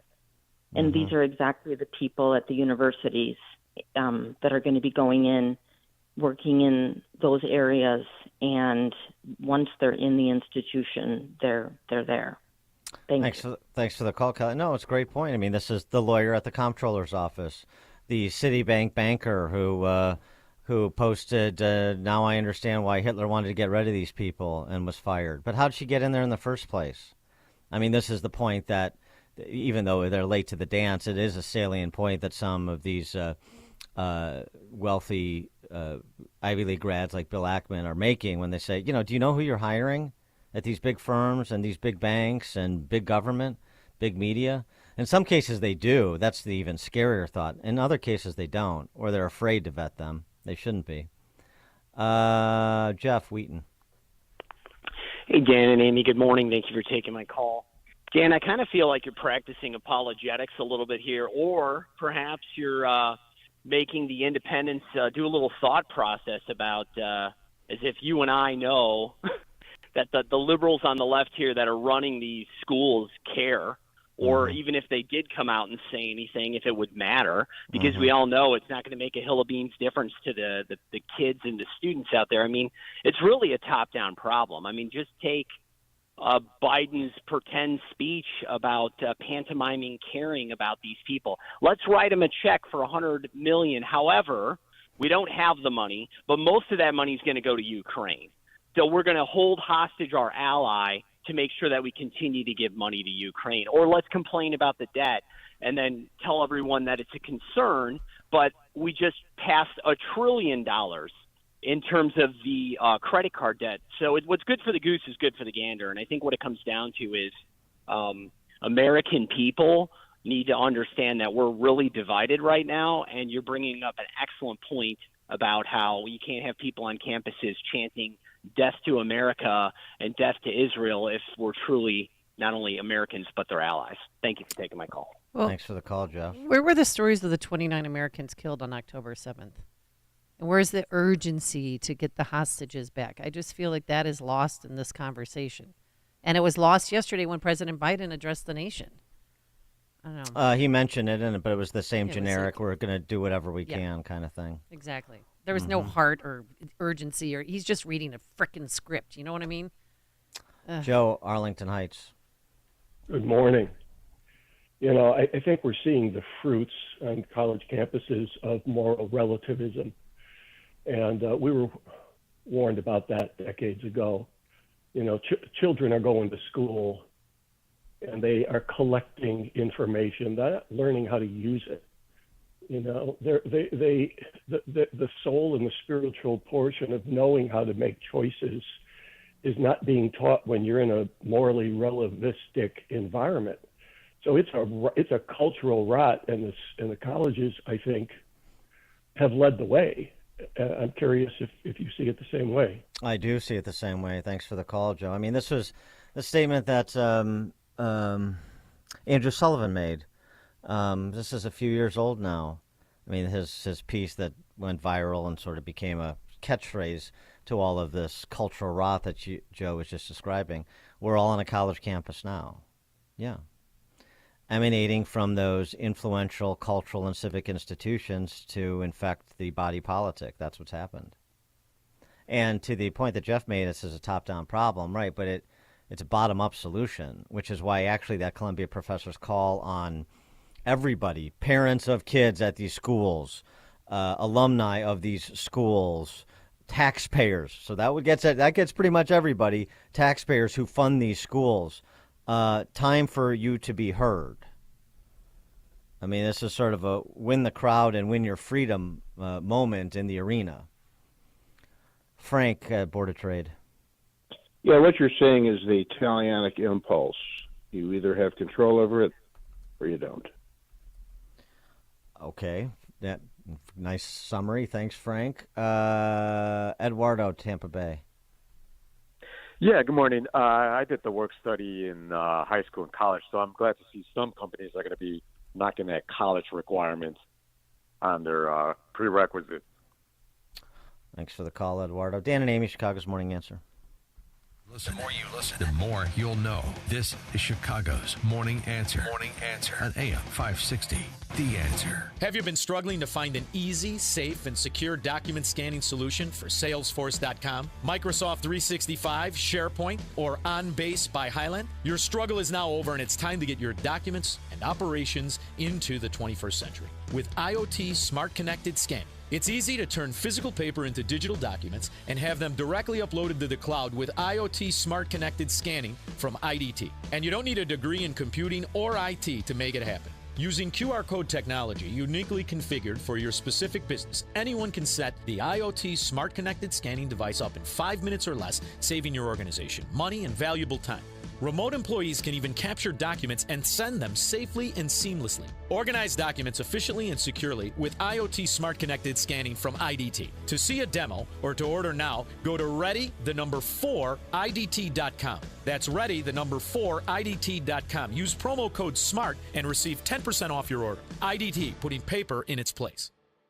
Can't wait to do it. Take the balance of nature. How many fruits and veggies did you have? Did you have the daily recommended allowance of fruits and vegetables? Probably not. I'm going to go on a limb and say, no, you didn't. And that's where balance of nature comes in. 31 whole fruits and vegetables, real food, real science, real nutrition. People who take it swear by it. They have increased energy.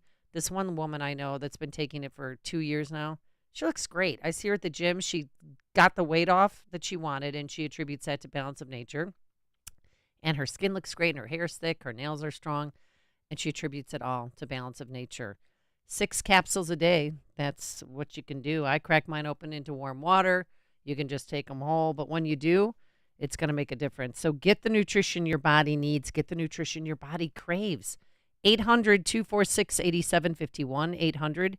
800-246-8751. Use discount code Chicago or online at balanceofnature.com Discount code Chicago. Homeowners experiencing low water pressure, rusty yellow water, little to no hot water, or pressure so low that showering is difficult? Honey, don't flush. I'm in the shower. These are all symptoms of clogged and corroded galvanized water pipes that are filled with gunk older than you. You should see it. It's disgusting. You drink it, brush your teeth with it, and bathe in it. Yuck. For your family's sake, repipe your home with quality PEX or copper pipes from All Affordable Plumbing. We're your local, family-owned and operated repiping expert. We can repipe your home in 1 to 3 days with minimal disturbance, and we include a lifetime guarantee. And for a limited time, we're offering 12-month no-interest, no-payment financing and a free water heater. So if you have low water pressure, call for a free in-home estimate at 800-NEW-PIPE or visit allaffordable.org. That's 800-NEW-PIPE or visit allaffordable.org.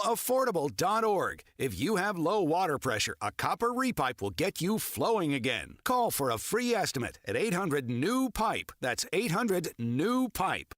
Hey, business owners, are you wondering how to grow your business? Do you need cash flow and a ready source for financing? Well, Signature Bank can help. Hi, Mike Gallagher here to let you know that Signature Bank's loan decisions are made locally by a team who knows your name, cares about your business, and is invested in your success. When you need advice about your business or even have a question, Signature Bank is there to help. There are no handoffs or call centers. This is a team that wants to get to know you and your business. That's why Signature Bank in Chicago is my bank. That's right.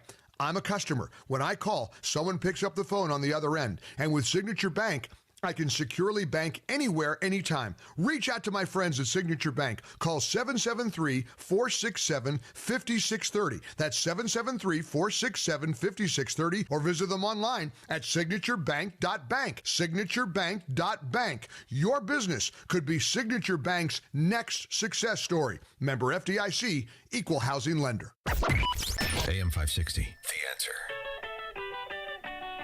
All right, coming up on Chicago's Morning Answer. At 6:36, will the third time be the charm for Jim Jordan in his pursuit of the speakership? And the Sidney Powell plea deal, what does that mean for Trump in Fulton County, Georgia?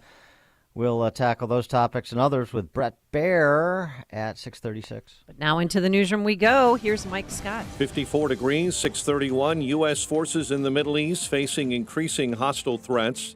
American bases in Iraq and Syria have reportedly been targeted by drone attacks. And we're learning a naval warship has shot down 3 missiles heading toward Israel on Thursday. Israeli Defense Ministry officials this morning telling residents of a town near the border with Lebanon to evacuate. The evacuation order approved by Israel's Defense Ministry. Israeli military forces appear to be preparing for a ground invasion of the Gaza Strip. IDF spokesperson Peter Lerner was on Fox this morning saying Hamas cannot use the Gaza Strip anymore to their advantage. We are concerned that Hezbollah will try and take advantage of this. We're concerned that they're trying to draw our attention to the north, where we want to be focused on the south and destroying and dismantling Hamas. President Biden is now calling on Congress for an aid package that would send around $14 billion to Israel, about $60 billion to Ukraine. You know, history has taught us that when terrorists don't pay a price for their terror, when dictators don't pay a price for their aggression, they cause more chaos and death and more destruction. The president in an Oval Office address, and he plans to send that supplemental funding request to Congress today. The plan to empower interim Speaker Patrick McHenry to take on the Speaker's role until January has hit the wall. We decided that wasn't where we're going to go. I'm still running for Speaker. Ohio Congressman Jim Jordan with reporters saying he has plans to go to the floor for a third time to get the votes to win the race. A one-time attorney for former President Trump is going to serve probation for her role in the 2020 election interference case in Georgia. Sidney Powell pleaded guilty yesterday to 6 misdemeanor counts. A Chicago firefighter this morning is recovering after he fell through a floor while putting out a fire on the south side. He was seen being brought out on a stretcher. The fire department reports he's in good condition, admitted to the University of Chicago Medical Center. Flames and heavy smoke broke out around 1:15 a.m. at South Champlain and East 73rd in the city's Park Manor neighborhood. Chicago police are investigating after a group of protesters surrounded Alderwoman Julia Ramirez and an aide in Brighton Park. Demonstrators were there to oppose a proposed winter tent camp for migrants in an empty parking lot near 38th and California. Resident William Despario says they gathered yesterday to try and stop construction. We as people, as you can see, we love our community. We don't want nothing to happen here. We don't want it, and we hope we can get it stopped. The alderwoman called the experience disappointing. The mayor condemned the assaults. A woman is accused of stabbing a 13-year-old girl and attacking two other people on Chicago's West Side. Kiara Roberts faces multiple charges, including aggravated battery. Well, maybe good news for Lou Piniella this morning. The former Cubs skipper could enter Cooperstown next summer, named a Hall of Fame finalist by the Contemporary Baseball Era Committee. Piniella led the Cubs to the playoffs twice in his 4 years leading the team. He also won a World Series with the Reds in 1990.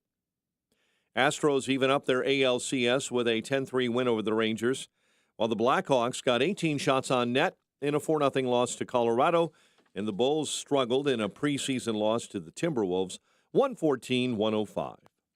The news, a service of Audible. Here's celebrity memoirs, mysteries, true crime, and more. Ignite your imagination with audiobooks, podcasts, and originals. A 30-day trial free at audible.com. A check of traffic and weather on the way next on AM 560.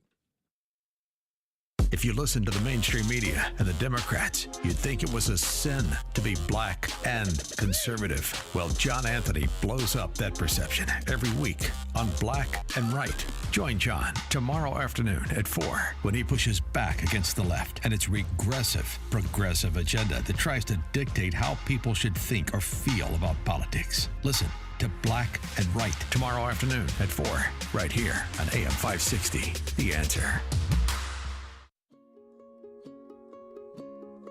Balance of Nature's fruits and vegetables in a capsule, changing the world one life at a time. Hi, my name is Peg. I'm a wife, mother, and grandmother. Family is so important to me, and I want to stay healthy so that I can continue to do the things that I enjoy doing with all of them. I would recommend Balance of Nature. It's so easy to do every day. I feel great, and who doesn't want to feel great? Start your journey to better health with Balance of Nature. Call 1-800-246-8751 or go to balanceofnature.com to get 35% off your first preferred order with free shipping and our money-back guarantee. That's 1-800-246-8751. Go to balanceofnature.com or call 1-800-246-8751 and get this special offer by using discount code CHICAGO. Attention taxpayers. If you or your business owe the IRS back taxes or have years of unfiled tax returns, the IRS has green-lighted billions of dollars in tax relief to those facing financial hardship through its tax relief initiatives. If you have a delinquent tax problem and possibly facing wage garnishment, liens, levies, audits, or already in a payment plan, you may now qualify for significant relief. Qualifying and enrolling in this program could stop all collections, settle your tax problem, and may even reduce what you owe by up to 99%. Call the hotline at Tax Help USA to see if you qualify and receive your free tax assessment by dialing 800-419-0017. If you or your business owe back taxes to the IRS or state, you can now get the help that you need during these hard economic times. Get your free tax assessment to see what you qualify for by dialing 800-419-0017. 800-419-0017. That's 800-419-0017. Exergen thermometers are a top choice of medical professionals at highly ranked hospitals across the U.S. Accuracy matters, so make Exergen the chosen thermometer for your home and family. 6:38, quick check on the roads in our Team Hochberg Traffic Center. Inbound Edens, 22 Lake Hook Road to the junction. The ICAM jammed Manheim to Ridgeland and 40 minutes in to the OPO. Dan Ryan right now jammed up inbound 47th to the Stevenson in the locals, 23 in from 95th to the Burns Circle interchange. Tri-State jammed up northbound right at Roosevelt Road, 8094 disabled vehicle blocking a right lane eastbound between Klein and Burr. Bad accident on 8094 westbound right at the Indiana Toll Road. Chicago's Morning Answer with Dan and Amy continues next. It'll be breezy today. Otherwise, midday clouds give way to some afternoon sun and a high of 62. 54 at O'Hare. Next news at 7. Chicago's Morning Answer continues next on AM 560, The Answer. This hourly segment is brought to you by HealthQuest Radio with Dr. David Kolbaba. Saturday mornings at 11. Visit healthquestradio.com. Now, from the Signature Bank Studios, this is Chicago's Morning Answer with Dan Proft and Amy Jacobson.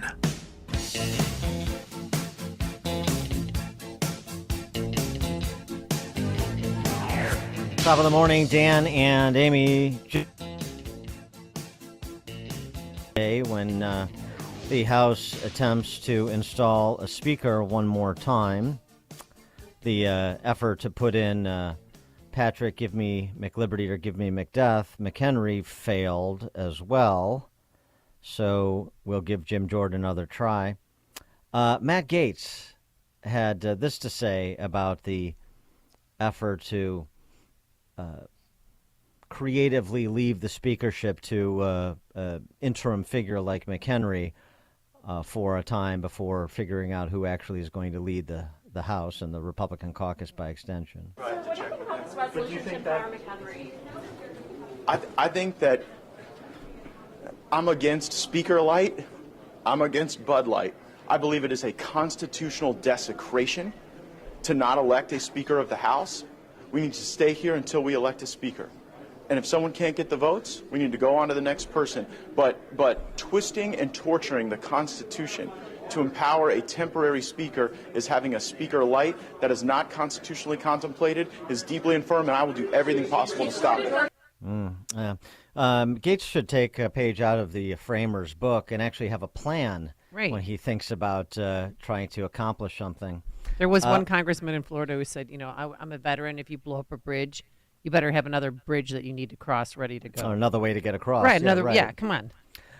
So McCarthy was asked about apparently some chippiness between him and Gaetz in caucus as the discussion of what to do about the vacancy proceeded. Listen to McCarthy's characterization of what happened and where the caucus is vis-a-vis Gaetz and the hateful eight. Specifically what happened with Matt Gaetz? Did you yell? Oh, no.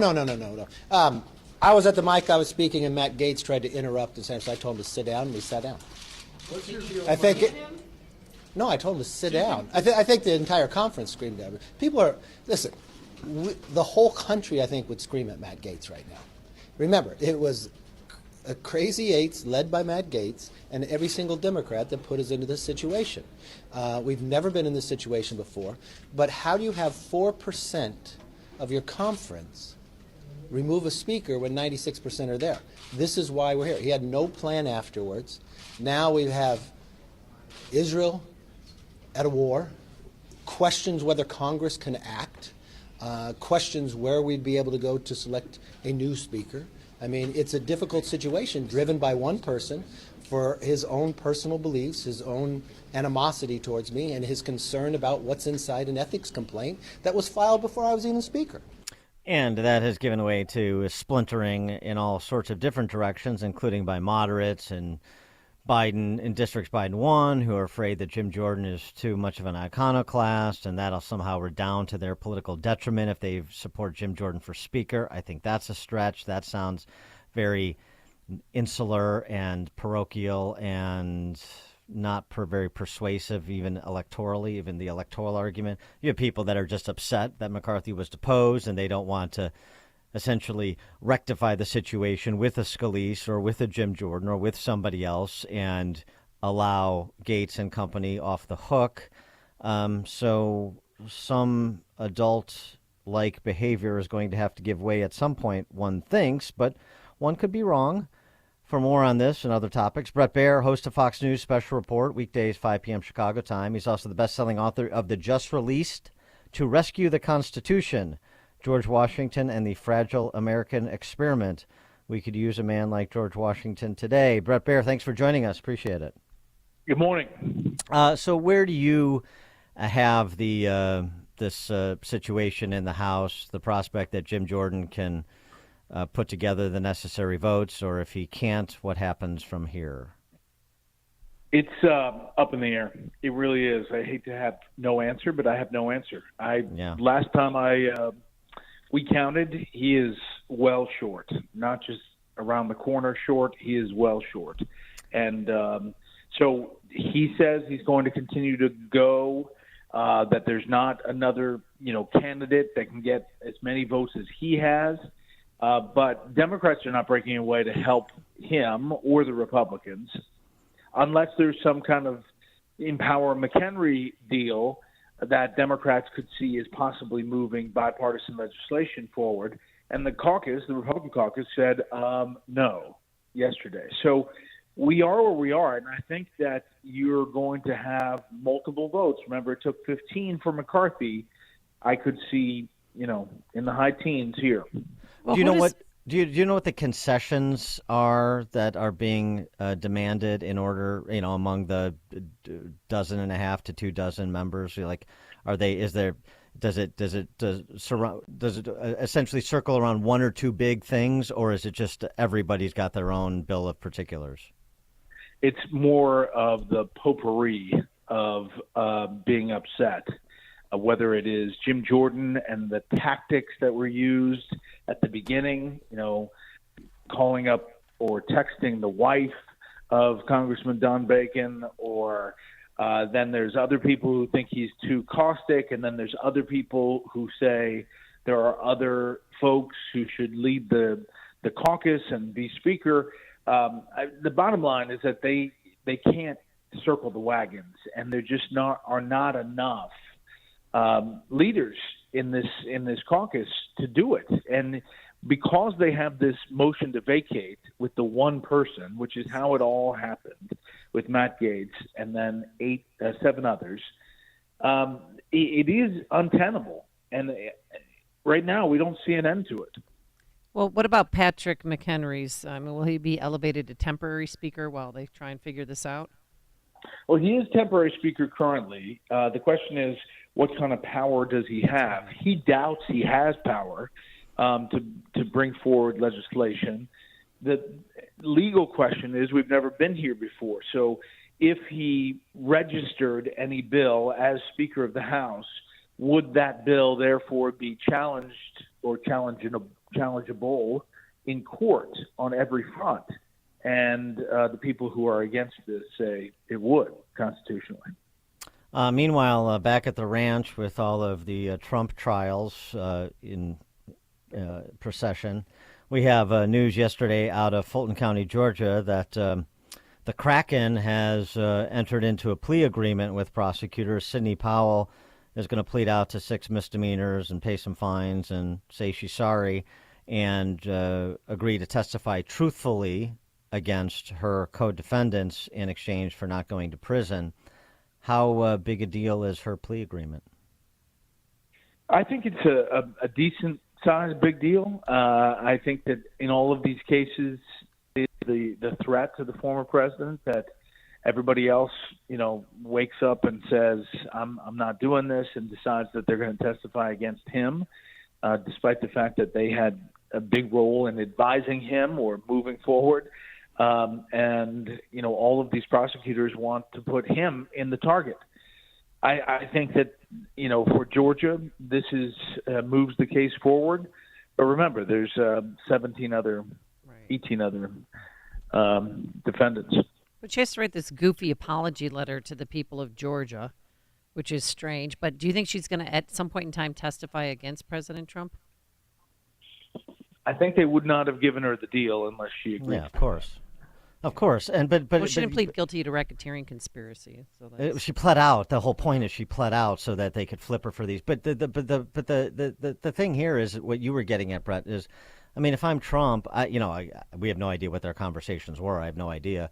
But she's the lawyer. She's the one at press conferences with Giuliani and Meadows, particularly Giuliani, released the Kraken and all of the histrionics and so on and so forth. So if I'm Trump, she's my lawyer. She's supposed to be the election law expert. she's the one that was devising the strategy. And to the extent I went along with it is because I thought she was knowledgeable about the law and saw a legal strategy that was legitimate for us to pursue. Yeah, and that's the advice of the lawyers. And so I think that's, the case that they're going to make.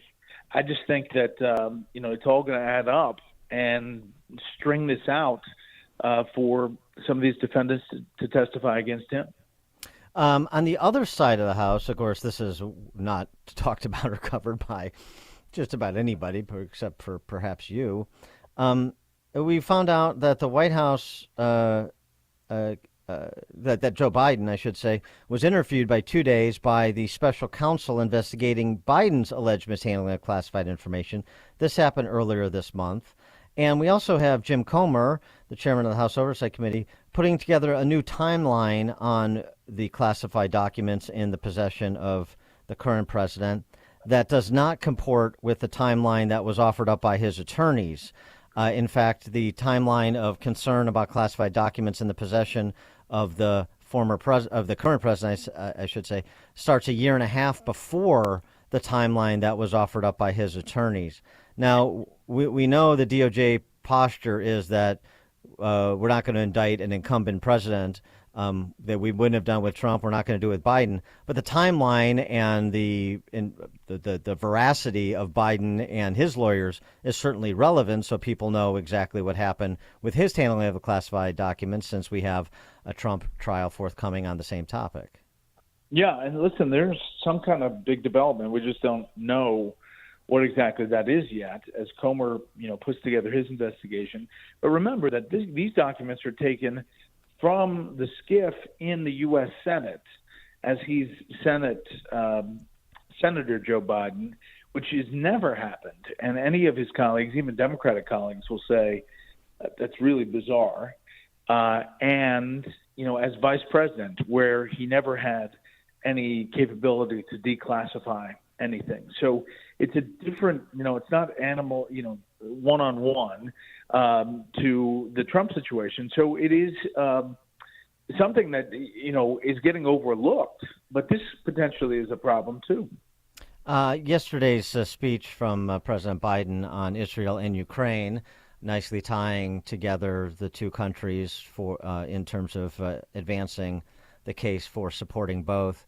Do you see, but J.D. Vance and a couple of others notwithstanding, do you see any real resistance coming from Congress to move along aid to both Israel and Ukraine relatively quickly? Other than not having a Speaker of the House? other than that, since I can't even pass a resolution in the House supporting Israel. Yeah, other than that. They can't really do anything. So, no, I think eventually they'll fall in line. I do think that there's some pushback that the president could have delivered this speech any day in the 600 days of the Ukraine war, and he didn't. He chose this moment to piggyback on what's happening in Israel, and I think that hit some people the wrong way. Other people, said that this is a moment to instruct the American people where their attention is at terrorism, and that's why he's intertwining Hamas and Putin. There was a lot of Ukraine in that speech, though. A lot. There sure was. And Britt Hume raved about it. He thought it was one of his finest moments, and I thought he sounded very weak and that the teleprompter was mixed up because he kept going from Israel to Ukraine back to Israel, and it was hard to follow. Well, Dana Perino's going to hold his hand, and they're going to watch it together again. She's going to hold. That's right. It was really good. I was surprised at Britt's reaction. However, he did say it was Joe Biden's best speech. He hasn't had too many big speeches. It's one of those tallest skyscraper in Wichita kind of compliments. Brett Baer is the host of Fox News Special Report, 5 p.m. weekdays, Chicago time. Best-selling author of the just-released To Rescue the Constitution, George Washington, and The Fragile Experiment. Pick that up as well. Brett, thanks for joining us. Appreciate it. Thank you. Hey, Brett, real quick, how was your event at Northwestern? Oh, it was good. It was good. A nice little turnout. My brother-in-law came, and it was good. We started the week, obviously it's tough to have a book launch during this world news, but we started at number 4 in the New York Times bestseller list. And I'm in Dallas currently getting ready for a number of events here today. Good for you. All right, chop, chop. We'll look for you at the top of the charts. You got it. We'll see you. We predicted it here. And Brett Baer joined us on our turnkey.pro answer line. It's like a hot, steaming cup of information to start your day. It's Chicago's Morning Answer on AM 560. The Answer.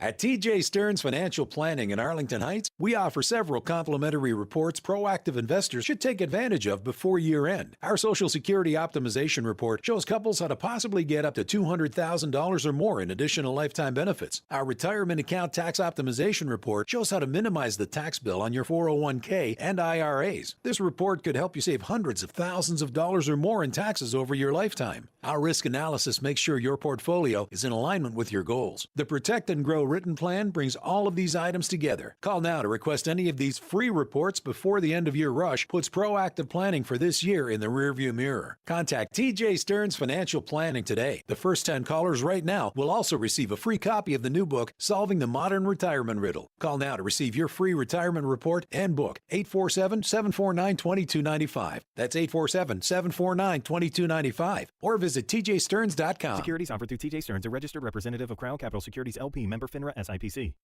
All right. Do you want your basement to be dry most of the time? Then Permaseal's not the company for you.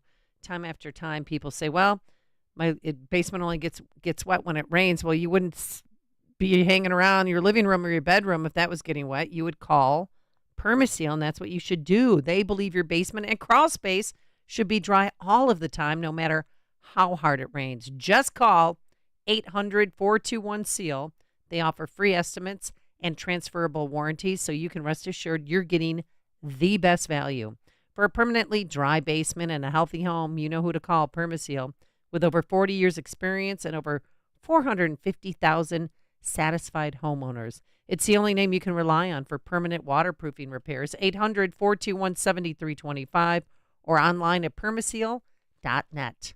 Commercial and industrial HVAC system replacements demand the best in the business, and R.J. Ullman Company's team of skilled tradesmen are the best in the business. Their specialty is full-service commercial HVAC, and they'll get your job done right with sheet metal ductwork and fittings designed and built by their in-house fab shop to give you customized quality and speed. Made in the USA, R.J. Ullman Company is a family-owned fourth-generation commercial and institutional union HVAC contracting company located in Glenview that's been built on trust and dedication, serving the Chicagoland area since 1972. Contact R.J. Ullman Company for quality and quick turnaround commercial HVAC projects. Need a rooftop unit replaced? They pride themselves on being able to change out most units in just one day. Customized ductwork and fitting orders can be placed in the morning and arrive on the job site the very next day. Remember, their work is not complete until you're 100% satisfied. Go to rjullman.com. That's rjullmen.com.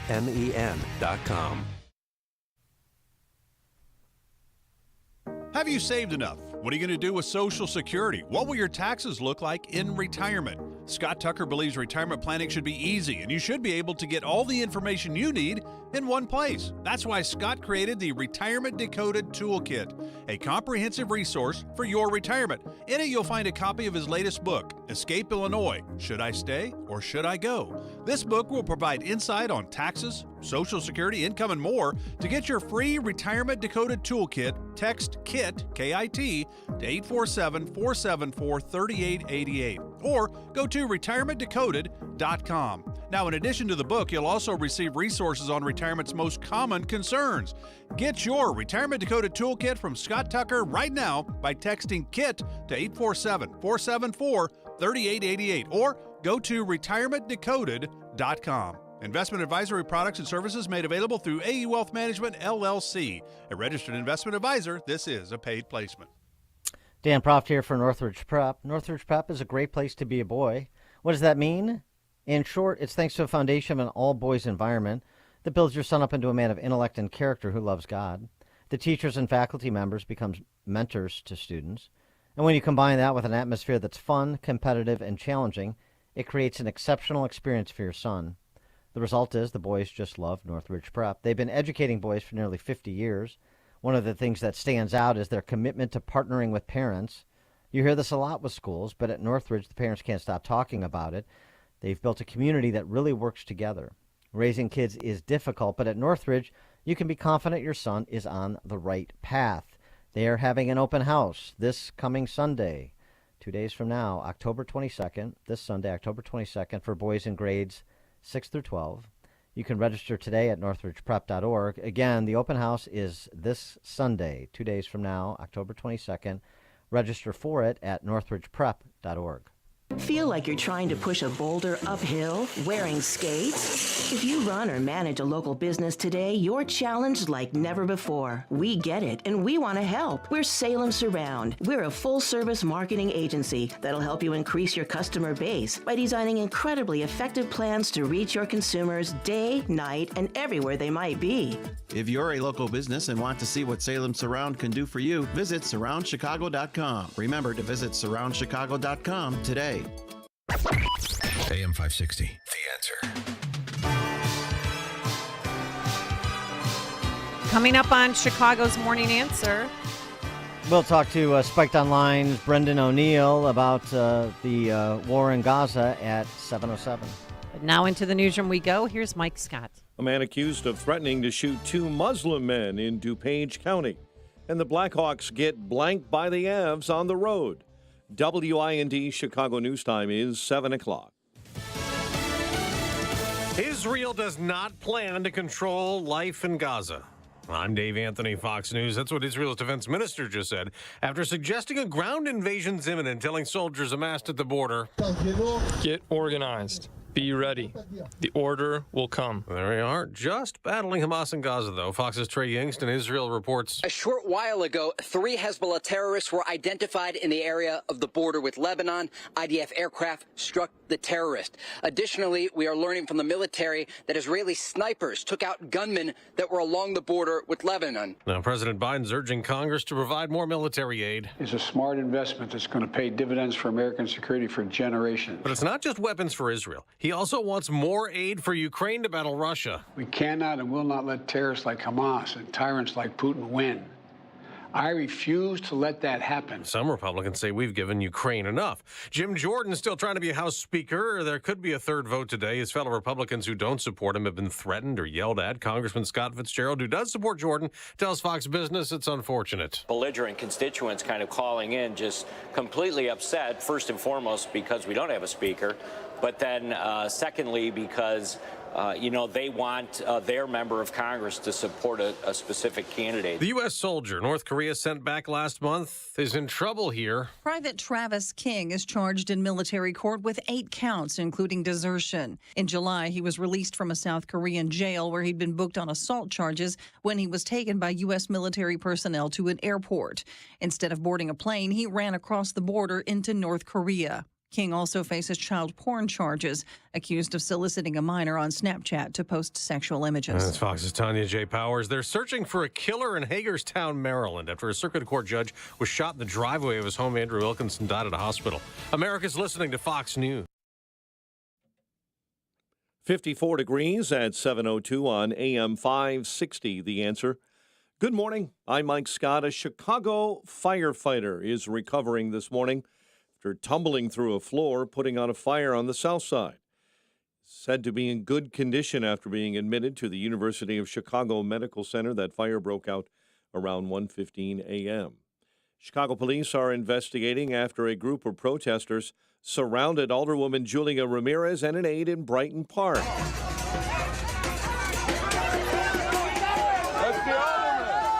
As you can hear, demonstrators gathered to oppose a proposed winter tent camp for migrants in an empty parking lot near 38th and California. Protester and Brighton Park resident Jacqueline Zuniga says elected officials are not listening. Our alderwoman didn't let us know. There were no notices. There was nothing in the mail. We felt very stabbed in the back. Ramirez released a statement calling the experience disappointing. The mayor condemned the assault. A recent poll regarding the state's Investing Kids Act shows that more than half of Illinois residents favor its extension this fall. However, Governor J.B. Pritzker continues to say the decision is not his. On Thursday, Pritzker was asked if the program would be extended during the fall veto session. That starts next week. Look, I've said that, and I think both sides are lobbying the various folks in the General Assembly. I will support it if it comes to my desk to extend the program in whatever form. Illinois Education Association President Al Yoren saying in a statement the program, quote, only helps white children, end quote. A man is accused of threatening to shoot two Muslim men in Lombard. Larry York appeared in DuPage County Court yesterday on hate crime charges. And an attorney working for Illinois Comptroller Susana Mendoza has been fired after being accused of sending anti-Semitic messages on social media. The Comptroller's office confirming the attorney admitted to some of the posts. MLB postseason, Astros even up the ALCS with a win over the Rangers. Blackhawks got just 18 shots on net in a 4-0 loss to Colorado, while the Bulls lost to the Timberwolves 114-105 in the NBA preseason. The news service of Turnkey.pro. With decades of C-suite experience, Turnkey knows small business. Their team knows how to reduce costs and grow new revenue, all without having to hire on-site pros. Visit Turnkey.pro. That's Turnkey.pro. A check of traffic and weather on the way next on AM 560. Freedom Summit Chicago tickets are now on sale. Join AM 560, The Answer, on November 11th at the Westin Chicago Northwest for Freedom Summit, featuring Rand Paul, Judge Janine Pirro from Fox News, Dan Proft, Amy Jacobson, Sean Thompson, and many more. Tickets are on sale now at freedomsummitchicago.com. That's freedomsummitchicago.com. Sponsored in part by Automated Systems Incorporated, HealthInsuranceMentors.com, and by Illinois Concealed Carry Training. Hi, I'm Martha Stewart. Every year, more than 4 million pets enter shelters here in the United States. My friends at American Humane have been helping animals since 1877. The goal is to ensure that pets have a safe shelter, especially during natural disasters. Adopting a shelter pet allows shelters to help more animals awaiting care. Please consider adopting today and take some time to learn more about American Humane's other work at americanhumane.org. Pure Talk, America's wireless company, is on a mission to alleviate $10 million in military debt by Veterans Day, but they're going to need your help. Now, Pure Talk will donate a percentage of every new order to this great cause. When you make the switch, they make it simple, fast, and easy to their super fast 5G network. Talk, text, plenty of data now, only at $20 a month. Do it right now. Dial pound 250. Say the keyword SAVE NOW.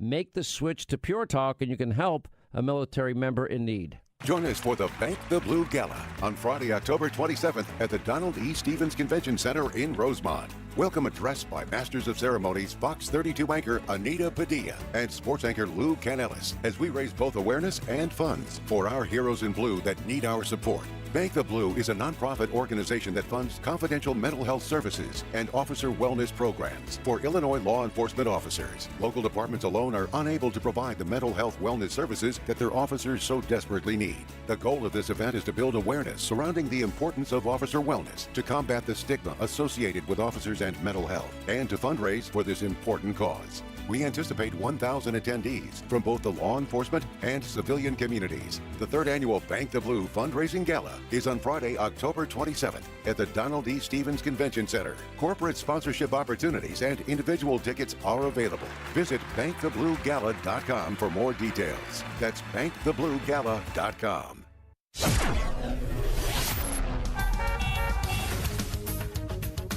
7:07 Team Hochberg Traffic Center time. Kennedy inbound, approaching an hour now. O'Hare into the Burns Circle interchange. While the Ike is at 45 minutes, 390 to the old post office. Stevenson, pretty mild, 36 for this time of day. 355 into DuSable Lakeshore Drive. Dan Ryan, 23, 95th into the Burns Circle interchange. Or navigating delays inbound, 47th to Roosevelt in the locals. Tri-State accident, right lane blocked. 2 vehicles involved, including a semi, northbound at St. Charles. Southbounders at Roosevelt Road. There's a large amount of wood debris that's been reported on the roadway. It's not all gone. There have been several flat tires through that area, southbound, again, on the Tri-State just after Roosevelt. Chicago's Morning Answer with Dan and Amy continues next. AM 560 Weather Center forecast with Steve Williams. A breezy start today. It'll be cloudy and then some sun later on. High 62, partly cloudy, passing shower late tonight, low 47. Variable cloudiness, a shower, breezy day tomorrow, the high 62. Sunny Sunday, the high 57. I'm Steve Williams on AM 560, The Answer. 54 at O'Hare. Next news, 7:30. Chicago's Morning Answer continues next on AM 560, The Answer. This hourly segment is brought to you by CharlesEquipment.com, keeping you powered up no matter what the conditions. CharlesEquipment.com. Now, from the Signature Bank Studios, this is Chicago's Morning Answer with Dan Proft and Amy Jacobson on AM 560. The Answer.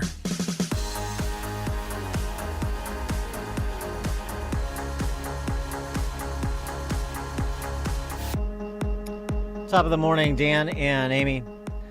Maybe the way to distinguish the morality of the two sides in Gaza, talking about the Israelis and Hamas, Hezbollah, is to do some thought experiments. Since it's so difficult for so many kids on college campus, so many leftist politicians in public office, so many of the professorate and university president cohort, so difficult for them to distinguish the two sides.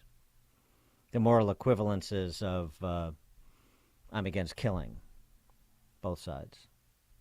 Think about it this way. If Hamas had the power and capacity to eradicate all Jews, would they do it?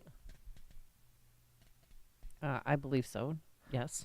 And if Israel had the power and capacity, and technically did they do, to eradicate all Palestinians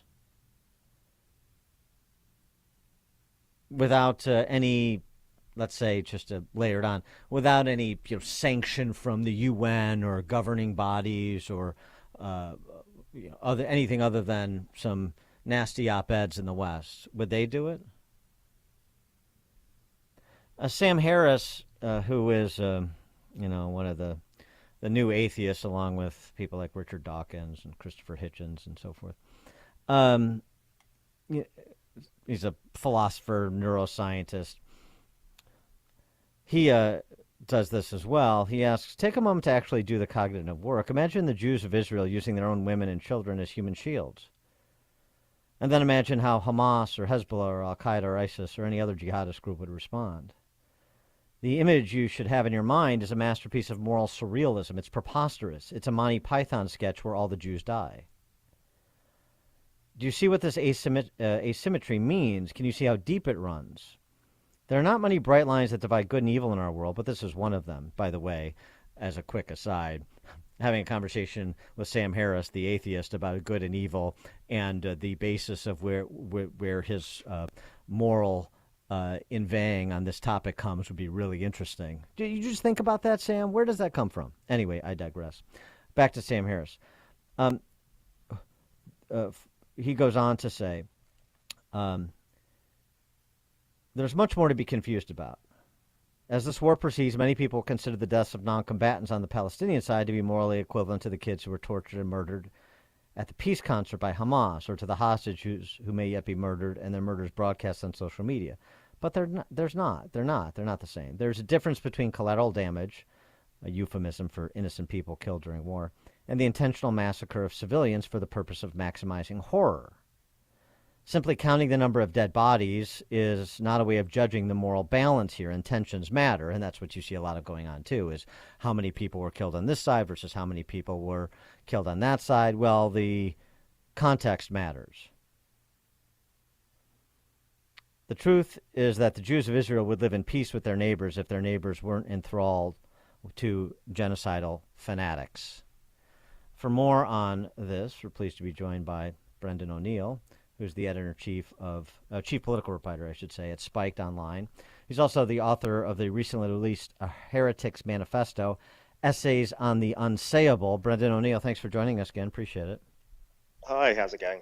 Good. So yeah, I mean those sorts of thoughts experiments like Sam Harris offered, like I offered, is that the way to go? Is that maybe something that gets to the heart of the matter?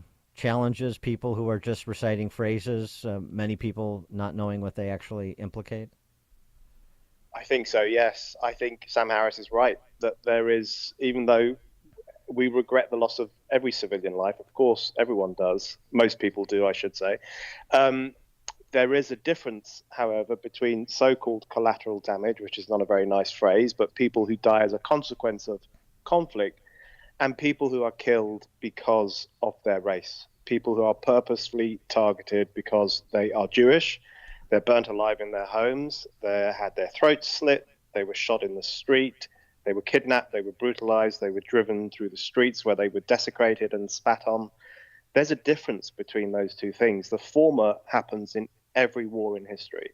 It happens in wars all around the world, collateral damage, as they call it. But targeting a group of people on the basis of their ethnic heritage, on the basis of the fact that they come from a particular racial group, in quote marks, and killing them on that basis, which is what Hamas did in southern Israel on Saturday, the 7th of October. That is of a different order entirely. And that is why I think it is absolutely right to refer to what Hamas did as one of the wickedest racial crimes since the Holocaust, and certainly the worst attack on Jews since the Holocaust. And so many in the West cannot grapple with the seriousness of that event. And in some cases, they've even celebrated it. And certainly they are now forgetting about it and moving on to, waving the Palestinian flag and forgetting about what happened on the 7th of October. It is not a morally serious society that forgets so quickly about an event like that. And the other thing that you hear coming from that same crowd you're describing, calls for ceasefire. They move away from the actual events of October 7th to talk about, the 75-year history of ethnic cleansing or genocide, these terms that they throw around. I mean, there's never any, first of all, there's no defense for Israel doing anything. Israel's not allowed to do anything in their minds. And secondly, whatever is done against Israel, there's just this sort of moral plea that Israel is an apartheid state that has been killing Palestinians and otherwise engaged in barbaric acts for 75 years, so anything is justified. That's right. They have dehumanized Israelis. They now talk about Israelis who are Israeli Jews in particular, let's be honest. They talk about them just as colonialists and settlers. They dehumanize them in that way. And that, there was one woke academic who said that settlers are not civilians. And therefore, who cares if they die? Who cares if they're burnt alive? Who cares if grandmothers are kidnapped and children are murdered? They're just settlers. They're evil people. So there's been this, ironically, neo-colonial dehumanization of Israeli Jews by supposed anti-colonialists here in the West. It's grimly fascinating and absolutely horrific. Yeah. I think what this conflict has exposed, I think, over the past 10 days is the hypocrisy and the cruelty of the woke elites in the West. We've seen student activists tearing down posters with the faces of the kidnapped Israeli children. We've seen that professor saying that he found the attack on southern Israel exhilarating. Here in the UK, we've had some left-wing commentators refer to that attack as a day of celebration, something we should rejoice. And these are the kind of people who rallied behind the Me Too banner. But now that young Jewish women are being kidnapped and brutalized, they haven't got a word to say about it. These are people who pose as anti-racist, and yet in the face of one of the worst acts of racist terrorism of modern times, they danced in the streets and they said, let's rejoice. The hypocrisy and the cruelty is staggering, and I think it's very hard for that section of the left to come back from this. Do you think that this is going to end up being World War III? I mean, you have Hezbollah attacking on Israel from Lebanon, Syria militias targeting American troops in Iran and Syria. We had that USA Carney shot down 3 missiles from the Houthi rebels in Yemen. I mean, and they all have one thing in common. They're backed by Iran. I think there is definitely the potential for this to spin out of control, certainly regionally. Whether it becomes a world event is not quite clear, but I think regionally the tensions are rising, and I think it could very well spin out of control. I think one thing that worries me is that I think the Western response to this conflict is going to exacerbate those tensions. I mean, just one example, if you look at the bombing of the hospital in Gaza, and the Western media very swiftly laid the blame for that on Israel. They said 500, maybe even 1,000 people had been killed. In response to that, there were huge and really rowdy protests in Turkey, Iran, all of them calling on their governments to sort out Israel. We now know that the story is far more complicated than that. It does look like it wasn't Israel. It looks like it was a misfired missile from Islamic Jihad inside Gaza. The death toll seems to be smaller than we initially thought. The hospital is still intact. It seems to have been largely a fire in a car park. So when the BBC, which is respected around the world, runs instantaneously with the idea that Israel is to blame, when it takes at face value the claims of a virulently anti-Semitic terrorist group like Hamas, that risks inflaming the tensions in the region itself and the tensions around the world. And it's not surprising, the day after that hospital attack, a synagogue in Berlin was firebombed. And when Jewish institutions are being firebombed in Germany, we should all be incredibly worried. And that was done directly in response to the idea that Israel had just murdered children in a hospital. So the Israel haters in the West are playing with fire, and I don't think they realize it. What is the situation on the ground in the UK? I think I saw your PM, Rishi Sunak, make a statement of condemnation, and I wonder if it essentially mirrors the U.S., where you have academics and students on college campuses, particularly the elite college campuses, that have been, essentially brainwashed to support totalitarianism in all its forms, and the press corps, of course. And then you have the great mass of people, a majority of whom can apply some common sense and make the right determination about what's happening here. Is that the dynamic there, like it is here? Yeah, it's a very similar dynamic. Rishi Sunak is being very firm that Britain is on the side of Israel. He's also saying, of course, that Britain doesn't want to see excessive deaths among Palestinian civilians. Of course, no one wants to see that, but he's made it very clear that we're on the side of Israel and that Israel has to win this war against Hamas, against this violent terror group. And then, of course, in academic circles, amongst the left, in activist circles, they are very much anti-Israel, poisonously anti-Israel in some instances. They're lying about Israel. They're glossing over the fact that Israel just suffered one of the most grotesque attacks on its civilians in its entire history. They're not talking about that at all. And they're on the streets waving the Palestinian flag, which I think everyone has the free speech right to wave the Palestinian flag. But they're also chanting, from the river to the sea, Palestine will be free, right, which many people consider to be an annihilationist slogan. It's certainly a slogan beloved of Palestinian terror groups, because it implies more than the creation of a Palestinian state. It implies the destruction of the state of Israel. So between the River Jordan and the Mediterranean Sea, there would be no Israel. And in some people's minds, that means there'll be no Jews. It means getting Jews off Arab lands. So when you hear people chanting that in the streets, and a guy waving an Israeli flag was set upon by a vicious mob in London. He was almost attacked, but he was saved by the police. We saw a couple of protesters wearing images of paragliders to celebrate the Hamas terrorists who paraglided into southern Israel. So there is actually some celebration of this barbaric attack on the Jews. And I keep thinking to myself, what are these people going to tell their grandchildren? When their grandchildren say to them, Granddad, what did you do when there was the worst attack on the Jews since the Holocaust? Are they going to say, I went out on the streets and celebrated it? I mean, they don't understand how shameful their behavior is, I think. What about the speech given by President Biden last night, where he linked support for Ukraine to support for Israel? How does that play in the UK? Is that where Britain is as well, the political class in Britain?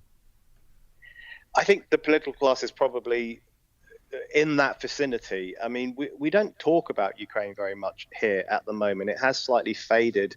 I think it's a more pressing discussion in the US because of Biden's support for Zelensky and for Ukraine.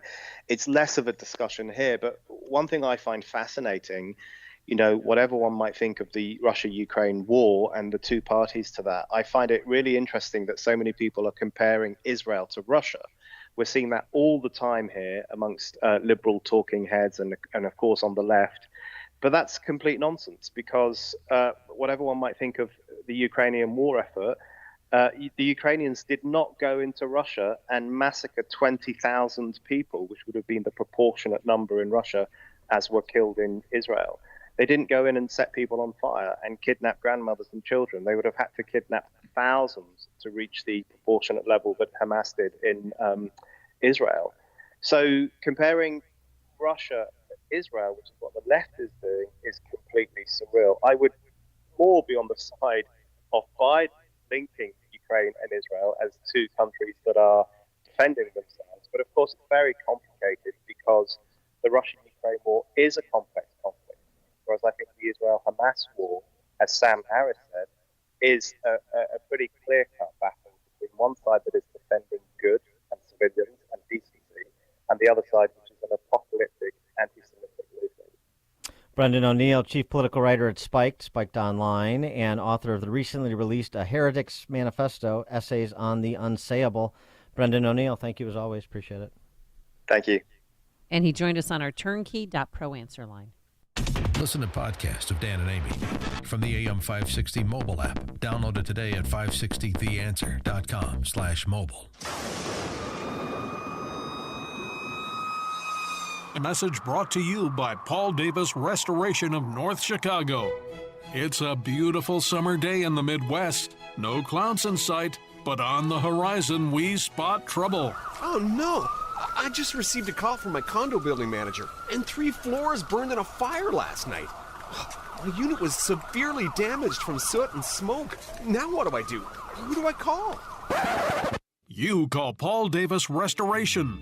Nobody expects to experience an insurance loss. The truth is, fires, floods, tornadoes, hail, and just plain bad things happen to over 1 million homeowners annually. You could be one of them. Whether you face a business or residential catastrophe, Paul Davis Restoration is ready to help you from the instant the fire is out, the tornado has passed through, or the floodwaters have receded. We have a 25,000 square foot warehouse within minutes of the Chicago Loop and can pack out clean, restore your items, and return them to you in record time. Visit Paul Davis Restoration online at pauldavischicago.com or call 773-883-8000. That's 773-883-8000 or online at pauldavischicago.com. That's pauldavischicago.com or call 773-883-8000 or online at pauldavischicago.com. Want to know how to get the same cell coverage for up to half the cost? Well, instead of spending a fortune building and maintaining their own cell phone towers, Consumer Cellular just pays to use the same towers as the largest carriers and passes the savings on to you. Pretty smart, huh?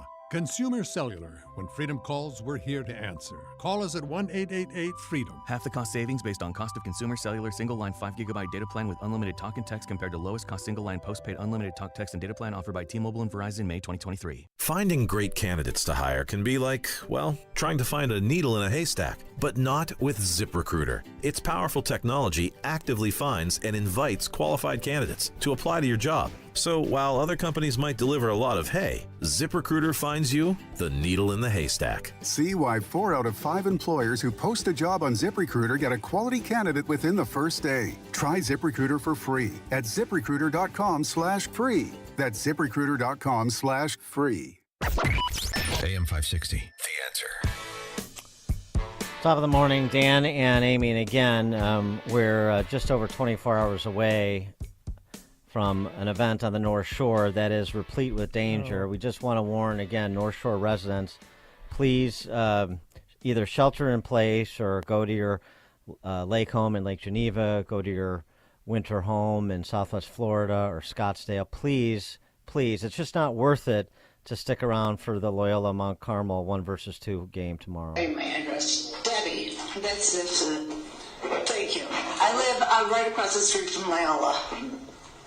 Now, last 2 Thursday nights ago, August 24th, there was back to school night. You couldn't even walk down the street. They allowed you to park on the other side of our block. And there were people that were walking their dogs, their kids were out. They almost got killed. And second of all, when they have halftime on Friday nights, where do you think they're going? 4 a.m. tomorrow morning. Oh, yeah. And then, who knows what could happen. You're talking about Mount Carmel fans. This is not the effete, pea hat wearing women's studies majors that go to Northwestern football games that you're used to, okay? This is serious. You just heard from a Wilmette resident, a Wilmetian, who knows what Southsiders bring when they caravan up to Wilmette. I just can't implore North Shore residents enough here. New Trier families, you are not prepared for what Mount Carmel hath wrought. Coming up on Chicago's Morning. And then if anybody attends the game, please call us on Monday because we want to know how it went. Okay. Well, please, if you even dare to go. Just leave it to Mount Carmel. Just leave it to the Mount Carmel fans. It's a team that travels well for obvious reasons. Yeah, they're barbarian hordes, burglaries, drinking, general loitering, bad accents. Oh, God. All right, coming up on Chicago's Morning Answer. At 7:37, we'll turn our attention to matters economic. Lowest home sales in the U.S. in 13 years. What does that indicate? Chris Whalen, New York investment banker, joins us at 7:37 to discuss. And did you hear? Guess who's going to Israel? California Governor Gavin Newsom's on his way. But now let's head into the newsroom. Here is Mike Scott. And Kathy Hochul just got back. 54 degrees at 7:31 here on AM 560. The Answer. President Biden appealing to American citizens, he says, for support in the wars in Israel and Ukraine. We're facing an inflection point in history. One of those moments where the decisions we make today are going to determine the future for decades to come. In a rare primetime address to the nation, Biden argued support for the two nations is key to his idea of national security. He is asking for more congressional aid. Huge rallies in New York overnight over the war between Israel and Hamas. Several Jewish groups organized, gathering thousands to Times Square last night, demanding Hamas release hostages. Republican Congressman Jim Jordan will hold a press conference at the U.S. Capitol this morning about his attempts to become House Speaker. I want to go talk with a few of my colleagues. Particularly, I want to talk with the 20 individuals who voted against me so that we can move forward. Republicans have been meeting behind closed doors, trying to find a path forward to elect a new leader. Votes have come up short. Jury selection begins in Atlanta today in the 2020 election interference case. Yesterday, a one-time attorney for former President Trump, Sidney Powell,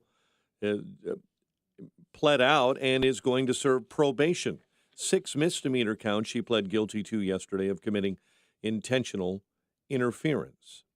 A Chicago firefighter is recovering after falling through a floor while putting out a blaze this morning on the south side. He's in good condition after being admitted to the University of Chicago Medical Center. Demonstrators gathered yesterday to oppose a proposed winter tent camp for migrants in an empty lot near 38th in California. Protester and Brighton Park resident Jacqueline Zuniga says elected officials are not listening. Our alderwoman didn't let us know. There were no notices. There was nothing in the mail. We felt very stabbed in the back.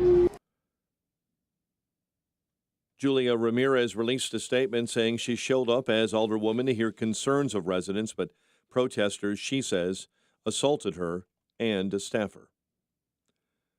An attorney working for Illinois Comptroller Susana Mendoza has been fired after being accused of sending anti-Semitic messages on social media, including, quote, all Zionists should pay, end quote, and referred to Jews as, quote, vermin, end quote. The owner of a medical equipment company in Cook County and the company's biller are going to prison after being convicted of defrauding the state out of hundreds of thousands of dollars in Medicaid funds. Dorothea Thomas and Siobhan Booker were both sentenced to 6 years behind bars. Chicago sports. MLB postseason action. Astros over the Rangers. Blackhawks lost to Colorado on the road 4-0. And the Bulls struggled at home in a 114-105 preseason loss to the Timberwolves. The news service of the AM 560 Advantage, where membership has its privileges. Join today, 560theanswer.com/join. A check of traffic and weather on the way next on AM 560. November 2nd, 2020, marked the 100th anniversary of the first commercial radio broadcast. We're still here, and we're bigger and better than ever. You can still listen to us over this great radio station, but now there are no limitations. Your smartphone is now your smart radio. Listen to us online on the app, tunein.com, iHeartRadio, and Odyssey.com. Your smart speaker can find us too. With radio, there is no separation anxiety. We're always on.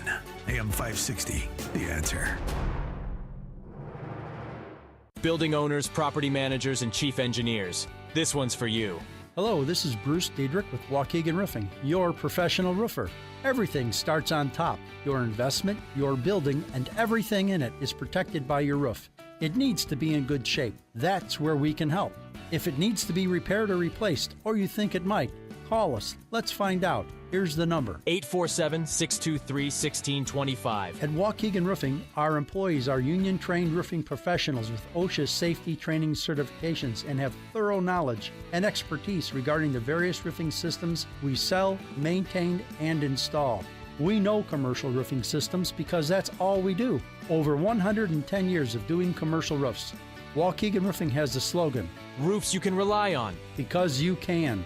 Here's the number to call, 847-623-1625. And get the info at waukeganroofing.com. waukeganroofing.com.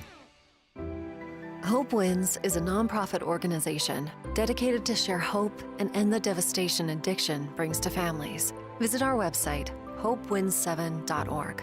We present to high schools, middle schools, and organizations our son Keenan's story of addiction, his death, and the ripple effect it has on the whole family. It is our family's hope to convey eliminating stigma, the power of decision-making, the power of hope. We discuss that going to a drug and alcohol rehab is no different than someone going to a cancer center in hope of a cure. They both want to get well. We talk about the truth of heroin and addictive drugs. We talk about mental health through a tattoo of Keenan's, that there are some things we need to accept, things we have to have the courage to change, and the wisdom to know the difference. Keenan's story in his own handwriting is at hopewins7.org. Exergen thermometers are a top choice of medical professionals at highly ranked hospitals across the U.S. Accuracy matters, so make Exergen the chosen thermometer for your home and family. 7:36, let's get an update on the roads. Team Hochberg Traffic Center time. And we're eyeballing an accident. It's been there for a while, 8094. It's an accident on the entrance ramp to the Indiana Toll Road. It's off 8094 westbound. You've got a jackknife semi there. Lots of emergency equipment on the scene, and there's ways to get around it, but you'll have to pay attention. And that is causing some delays this morning westbound on the Indiana Toll Road.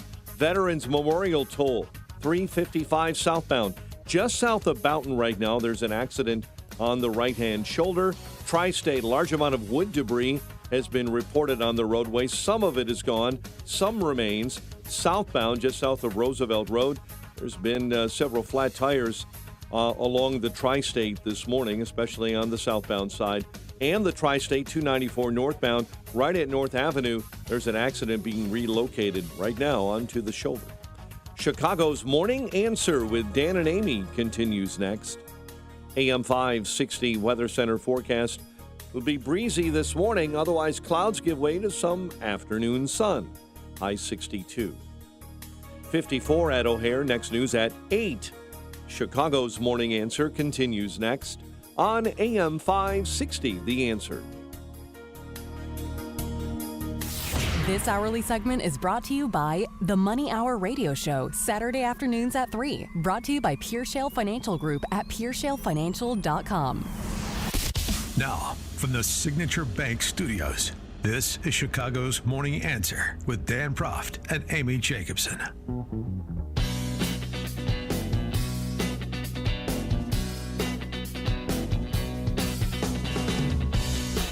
Top of the morning, Dan and Amy. Interesting compare contrast in the Journal the public safety records of one Governor Gavin Newsom and one Governor Ron DeSantis, Florida versus California. That's going to be on a debate stage at the end of this month.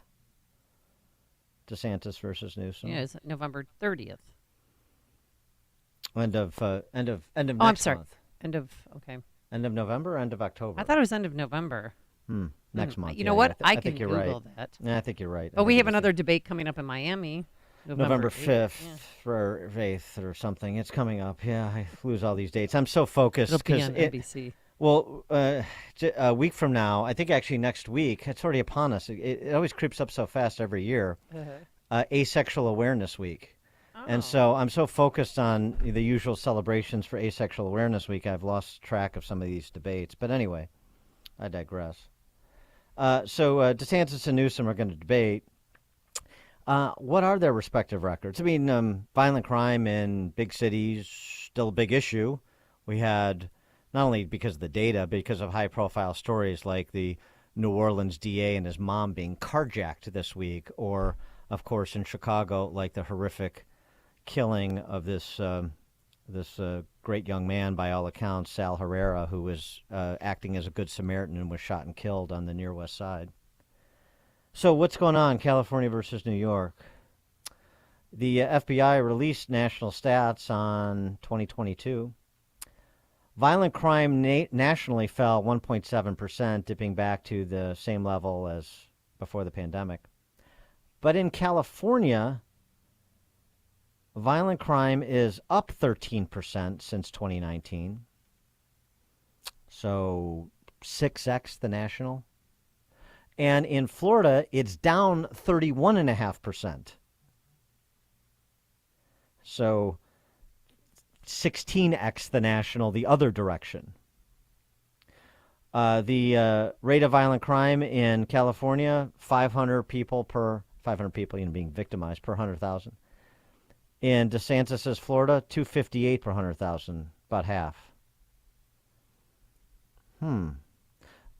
California has strict gun laws. In fact, lest we forget, Gavin Newsom, like the political ruling class here, championed a measure in California to decriminalize thievery. Right? Right. Sure did. In California, you have prosecutors, George Soros funded, who refuse to charge quote-unquote nonviolent crimes, which, as we know from the work of Rafael Mangual at the Manhattan Institute and others, always have violence as their undercurrent. And when you see the same thing happen in Florida, prosecutors unwilling to do their jobs, Ron DeSantis, because he has the power to as governor of Florida, steps in and replaces them. Sends a message throughout the criminal justice system in Florida when a governor does that, doesn't it? And the results are the results. The results are the results. You want to compare Florida to Illinois? J.B. Pritzker doesn't want you to. I'll tell you that right now. Kim Foxx doesn't want you to. BLM Brandon doesn't want you to. So in that measure, to the extent that it becomes at least a discussion point in a national race, even though these are largely state and local matters, the comparison contrast of states that are attracting population versus states that are hemorrhaging population on this measure, like so many others, is quite telling. For more on this topic, as well as a few others, please be joined again by Christopher Whalen, investment banker and chairman of Whalen Global Advisors. He's also the author of Ford Men, From Inspiration to Enterprise, and editor for the Institutional Risk Analyst. Chris, thanks for joining us again. Appreciate it. Good morning, Dan. Good morning, Amy. How's the public safety challenge going in New York City under Eric Adams? It seems like he's additionally taxed by the influx of migrants. Yeah, it's been pretty much a disaster for the city. He actually went into court and asked that the constitutional right to shelter that has been in place in New York for a while basically be suspended because the city cannot fulfill it. They just don't have the capacity to do it. And the Republican governors, of course, are putting the migrants who have arrived in this country under Biden, basically relaxation of the rules and they just send them to New York because they know New York has to house them. It's very interesting. Adams is doing, I think, a reasonably decent job. You've seen the police reassert themselves on the street, which is good, but the city is still quite dangerous, especially off hours. What I've told my friends is you want to ride the subway during rush hour, okay, but after that, you really don't want to do it because the random acts of violence and stupidity that we've seen in the city, attacks on the subway, we just had a woman pushed in front of a train, are going to continue because, unfortunately, that element is much more prevalent on the street than they were in the past. You know, the days of Dinkins and Giuliani, when the city was reasonably safe, are done. You know, I knew David Dinkins. He was a member of the Lotus Club in New York, and he started the process of cleaning up the city. And then Giuliani came in after, and Bloomberg as well. But the damage done by, the previous regime, de Blasio, was just unbelievable. De Blasio and the progressives flushed 30 years of progress in New York City down the toilet in a year. Yeah, going back to the migrants, I mean, we have 19,000 now. You have 132,000. Has there been a lot of pushback from residents? Oh, yeah. The residents are really pissed off. But the thing of it is, I mean, what are you going to do with these people if the federal government washes their hands of responsibility? You're talking about the residents or the migrants? What are you going to do with the residents of New York, or what are you going to do with the people that have been brought in? The politics is so twisted, as you know, Dan. Why would a southern governor just put these people on a plane or a bus and send them here? That's a very cynical and cruel thing to do. On the other hand, these people shouldn't have been admitted in the first place. So ultimately, that goes back to the Biden administration. We have dysfunction at every level right now. I think the people are calling for a centrist alternative that is competent to govern. You see that in Congress. By 2 weeks from now, the Republicans are going to have to cross the aisle and start talking to Democrats about electing a speaker. And I think they're going to have to marginalize Jordan and the others because they don't want to govern. They basically want chaos. And I don't believe that's productive. Well, is I'm that not really what we want. Well, Do we I want mean, a default. well, That'd be great. I think that may describe Gates. I don't think it's fair to ascribe that to Scalise or Jordan, two of the options that House Republicans had with respect to the speakership. So I think you have to draw some lines of distinction between some of the individual actors. Well, when you're in a leadership position, things change. When you're sitting in the chair and you got the gavel in your hand, things change. And I hope that's the case with Jordan. He's a very smart guy. I mean, I support him in a lot of ways, especially on fiscal issues. But the way we get sanity in this country is by forcing the Democrats to do the right thing. And to say, do you want a failed Treasury auction? Is that what we're talking about here, guys? I just did a piece about the banks in the blog. One of the things I talked about was that they're going to require everybody who trades Treasury bonds to be a member of the clearinghouse in New York. That means the old days of Stevie Cohen and the other hedge funds running the basis trade with borrowed collateral is going to be over. They're going to have to own those Treasury bonds to pledge them on a trade, and that's going to reduce leverage in the system dramatically. It's bad for Goldman, bad for Morgan Stanley. So, is bad for Goldman and bad for Morgan Stanley bad for America? No, we could use less leverage, but that means that we're going to have a smaller crowd bidding for Treasury auctions. And that's going to put more pressure on interest rates. I think you're going to see Powell go up to Capitol Hill, by the way, and look at them and say, you're going to run an 8% deficit this year? I can't drop interest rates. Thank you. Well, okay. How do you think that'll be received? Well, we talked to you. This has to be 6 months ago, and you said, when mortgage rates, I should say, had come down a skosh. You said, don't get too comfortable. They could bump back to 10%, and that's we're at 8% now, and there's the prospect that Powell rates hikes again. So you may have been prescient there. Well, it's not just that, but the process of normalizing things after COVID, after all the money that the Fed dumped in the street and Congress, is going to take time. It's not going to just happen tomorrow. So I'll give you, actually, let me see where I got the old Bloomberg up here. Right now, the forwards for next month for mortgages, you should be writing 8.5s if you want to make money. Now, the industry is not doing that because there aren't many loans out there. Volumes are very low. A lot of buyers are out of the market. Lowest home sales in 13 years, right? Yeah. But if you're a mortgage banker and you actually want to make money, if you sell the loan, you've got to be writing 8.5s in this market. So, yes, could we go to 10% on mortgages in the United States? Yes, very easily. I want to also ask you something about corporate America that was impressed upon me by a friend I was talking to who's got a couple of kids that are, at elite schools, and they amassed impressive academic records. One's a Fulbright scholar, and so on and so forth. And they're doing okay, but the offers are not coming like you think they would. And it's the whole environment. And he also was a big shot on Wall Street back in his day. And so he has a handle on this, talking to other people, too. He said also, like, these consultancies and big banks and big accounting firms, there's just not the work there. So, like, the whole sort of the kids coming out of the elite schools that, are not too busy, promoting Hamas, that are actually focused on their professional careers. It's not the rosy picture that the low unemployment rate would tell you, and some of the inflated salaries would tell you, that the whole sort of environment in corporate America is a bit concerning, particularly with those coming into the system. But the larger point is, whether you're in the system or you're trying to get into the system, there isn't the work there, I guess, is the overriding point. Oh, no. No, listen, one of the veteran bankers that I sit with when I'm in the city said to me the other day, he goes, Chris, in my career, I've made toys and I've fixed broken toys. And now I think is the time to fix broken toys. So you're going to see a lot of talent on the street going into restructuring as opposed to doing deals.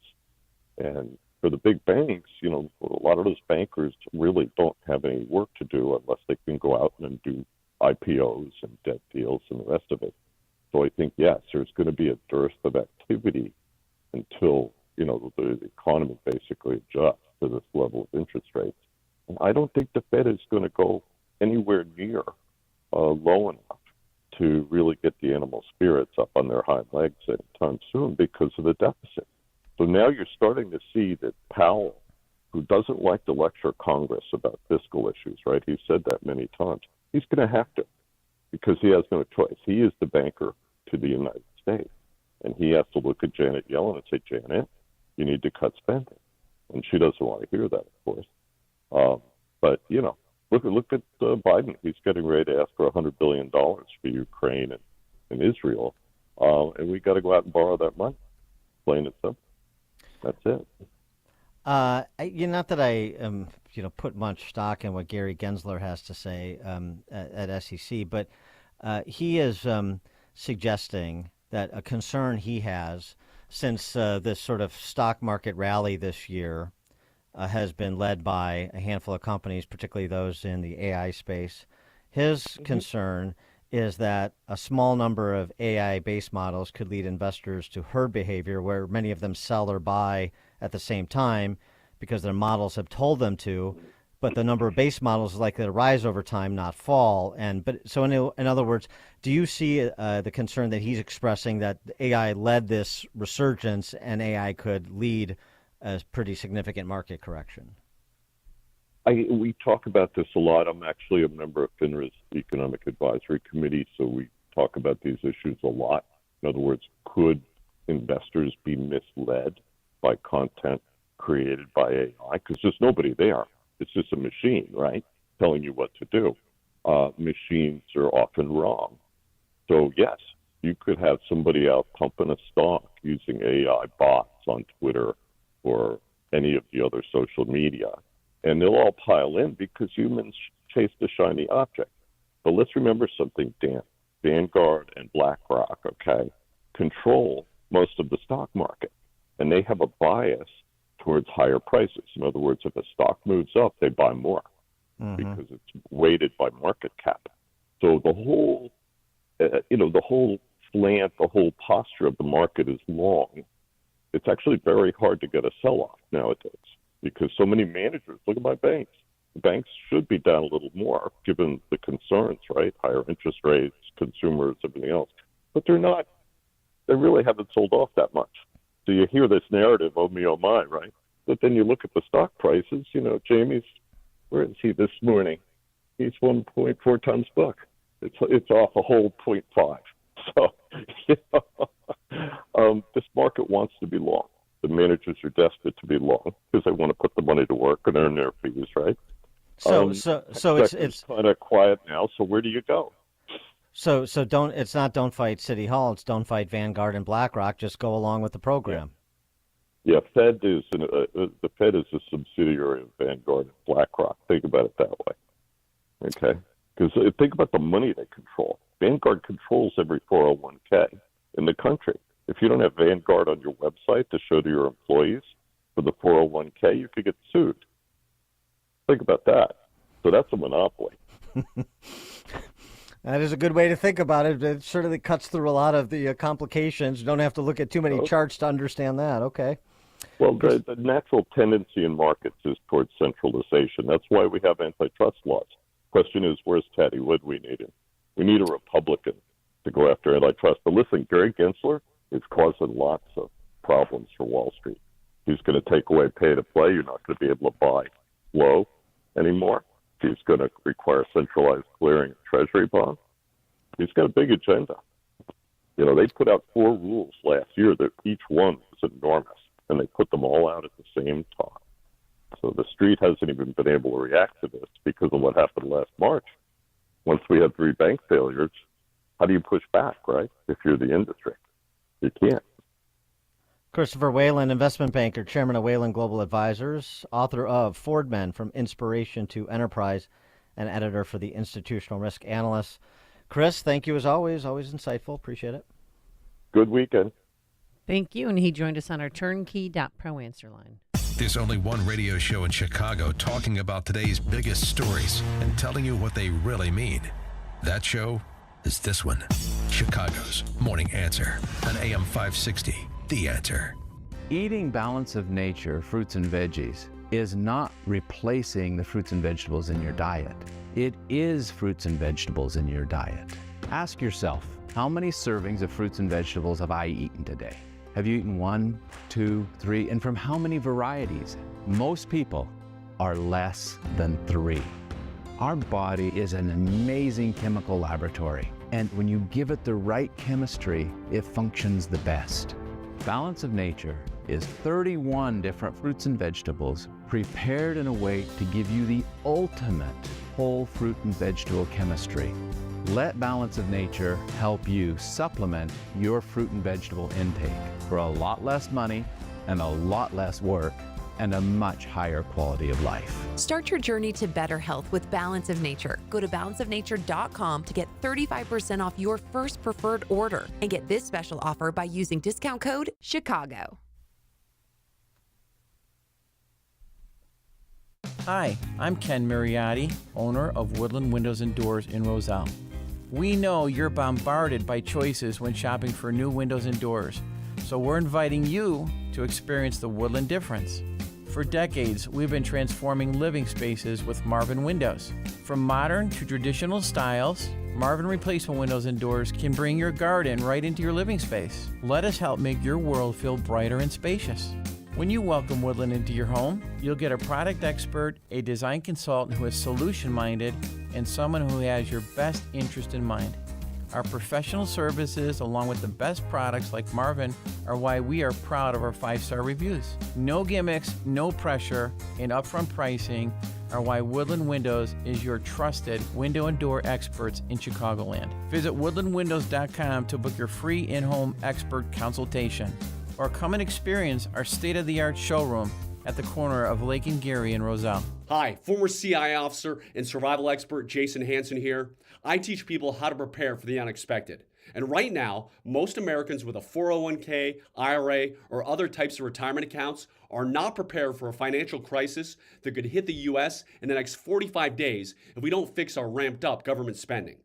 I have partnered with Advantage Gold, the #1 rated precious metals company in America, to release my new Financial Crisis Survival Kit that's 100% free for everyone with a retirement account who calls in today. Simply call 800-900-8000.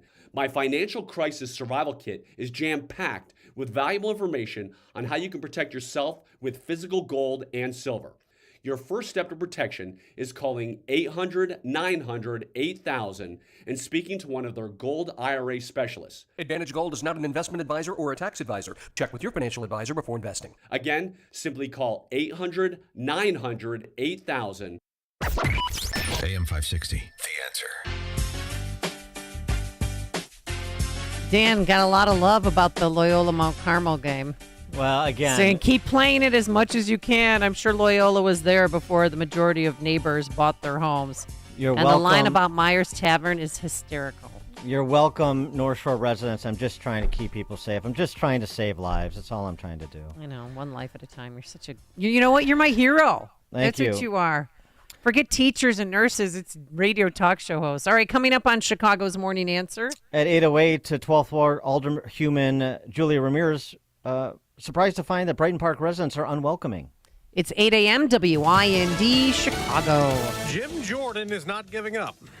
I'm Dave Anthony, Fox News. I think the American people are thirsty for change. I think they are hungry for leadership. So he hopes to be elected as House Speaker maybe today, though he's fallen well short in prior votes this week. 22 fellow Republicans did not support him in the last one.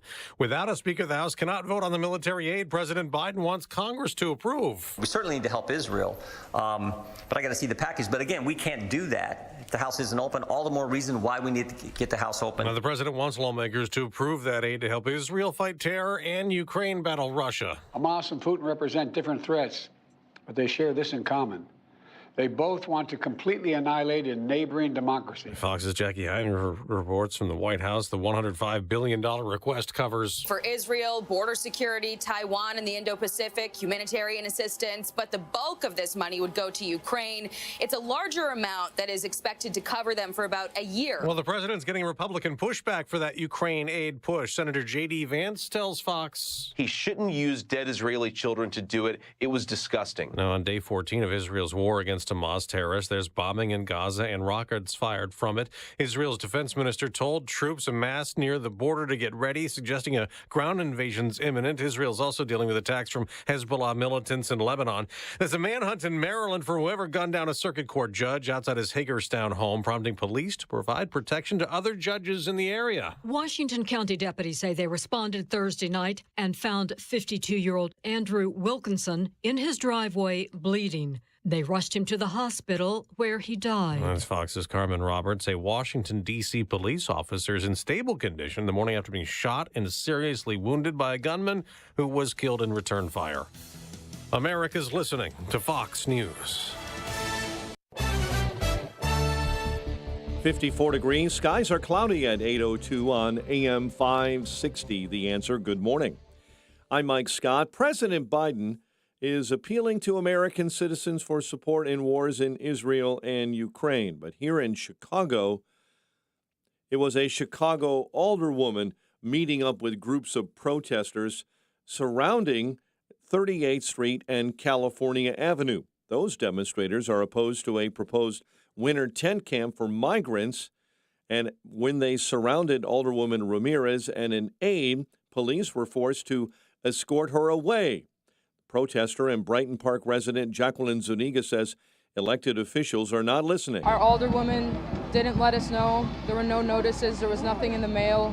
We felt very stabbed in the back. Ramirez released a statement saying she showed up to hear concerns, but protesters, quote, assaulted her, end quote, and a staffer. The mayor condemned those who surrounded Ramirez. A man is accused of threatening to shoot two Muslim men in Lombard. Larry York appeared in DuPage County Court yesterday on hate crime charges. Prosecutors say York threatened both men Tuesday night at the Point West apartment complex. A Chicago firefighter is recovering after falling through a floor while putting out a blaze this morning at South Champlin and East 73rd in the city's Park Manor neighborhood. Fire department says He's in good condition. Chicago sports. Blackhawks lost to Colorado 4-0. Bulls lost to the Timberwolves in the NBA preseason, 114-105. Jaguars kick off Week 7 of the NFL season with a 31-24 win over the Saints. And the Bears welcome the Raiders on Sunday. Apparently they will not face Jimmy Garoppolo at quarterback. He's suffering from a back injury. The news, a service of Advanced Design Studio. Check out Common Sense Remodeling with Advanced Design Studio online, advanceddesignstudio.com. 8:04, time for the AM 560 Business Beat, a service of Signature Bank. Visit signaturebank.bank for all your commercial banking needs. Now the latest from the Fox Business Network. I'm Stuart Varney, and this is the Fox Business Report. American Express is reporting a better-than-expected quarter. It's still seeing strong spending and credit trends, and its delinquency rates are still below pre-pandemic levels. Regional bank results are mixed. Comerica's quarter was better than forecast. However, Regions Financial's quarter was disappointing. Bitcoin is rallying again and topped $30,000 before retreating. Prices of cryptos have been rising on hopes that spot Bitcoin exchange-traded funds could be approved, though analysts at Athena Labs expect crypto prices to pull back because of rising interest rates and geopolitical uncertainty. Stock futures are losing ground. Rising interest rates and the Israel-Hamas war are continuing to create caution in the markets.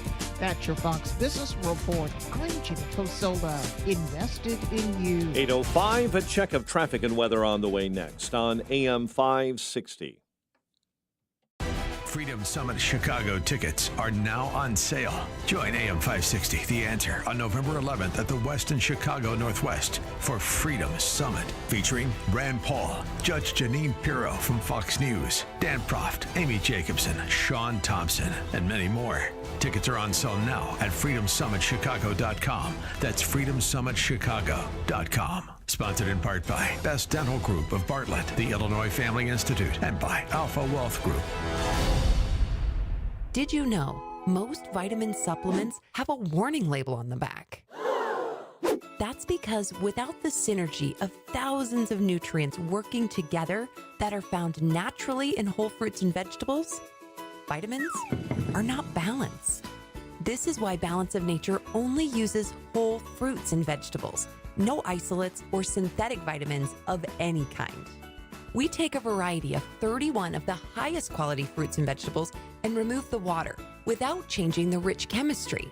It's then ground to a powder, blended to perfection, and encapsulated, preserving the nutrients and making it easy to get the fruits and vegetables you need.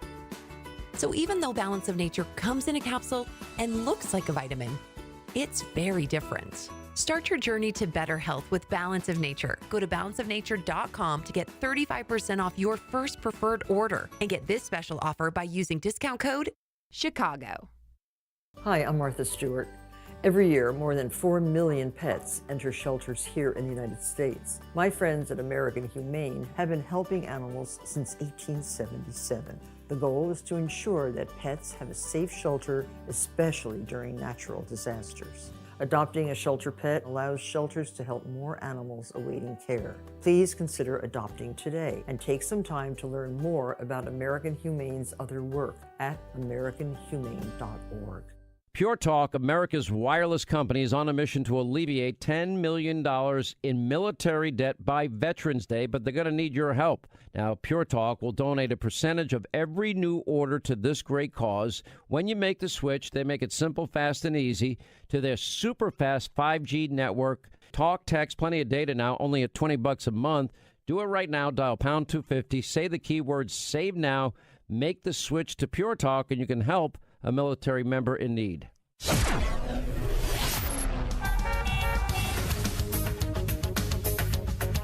8:08. Let's check the roads. We do that, of course, in the Team Hochberg Traffic Center. Inbound on the Edens Expressway, 35 minutes from Lake Cook Road into the junction. The Kennedy, 71 from O'Hare into the Burns Circle interchange.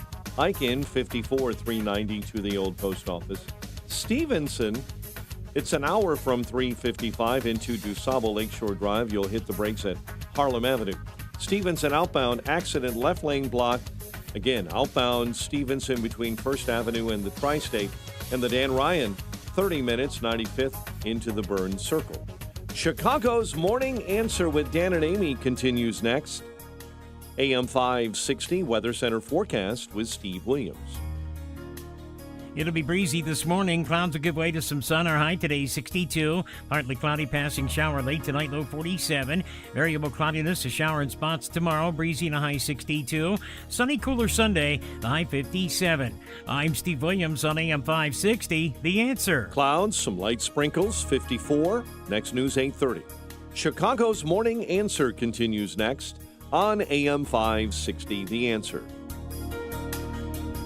This hourly segment is brought to you by In the Know with Wealth Management Group, hosted by Craig and Leslie Bolano Sunday mornings at 10. Learn more at investwithwmg.com. Now, from the Signature Bank Studios, this is Chicago's Morning Answer with Dan Proft and Amy Jacobson. This is Chicago's Morning Answer with Dan Proft and Amy Jacobson on AM 560. The Answer.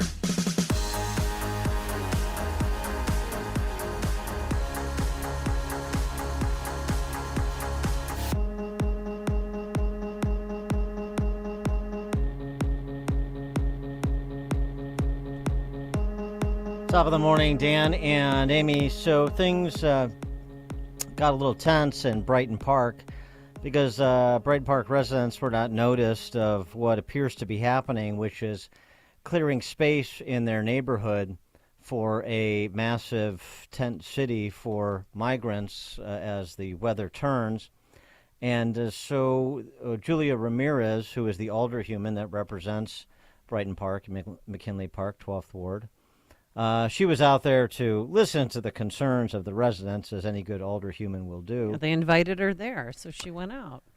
Well, here's ABC7 reporting on how that went. The reactions from some of the residents. The morning started out peaceful, with dozens of residents showing up to speak out against what the city so far will only say is a potential site for a winterized base camp that could house thousands of migrants as they continue to pour into the city every day. But while nothing has been confirmed, residents say work has been going on at the site since Friday. The construction has been going on until 10 p.m. every night.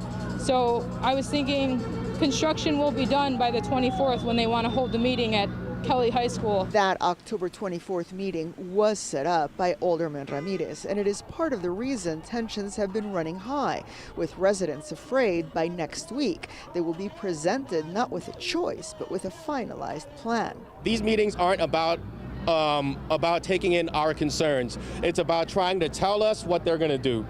Because as obvious as they're already building it right here. In her statement this afternoon, Alderman Ramirez acknowledged people's concerns, saying, "I hear my residents and want them to know I will always advocate for their safety and ensure our communities have the resources they deserve." I love the statement from the alderhuman. But the residents, amazing what's happening all over the city, neighborhood after neighborhood. Residents all of a sudden realizing that their alderhumans are not there to listen to them for the purposes of informing the choices the aldermen are going to make.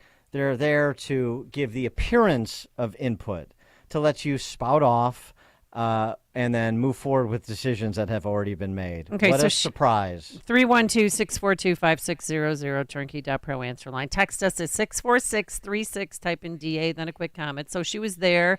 Things were going well. You know, she was born and raised, Dan. She's from the hood. She's Johnny from the block in Brighton Park. And then when she was trying to leave, there was elderly Asian women there, too, by the way, not just Latinos. And they were like, no, but you're not leaving because we want to talk. Like, we're serious. We do not want 3,800 people here. And the guys, the deal's already done. I mean, it's already happening. So this is what it was like when she was trying to leave with her male staff member who claims that he was beaten so badly he had to go to the hospital. This is the police called in to help her. Absolute chaos.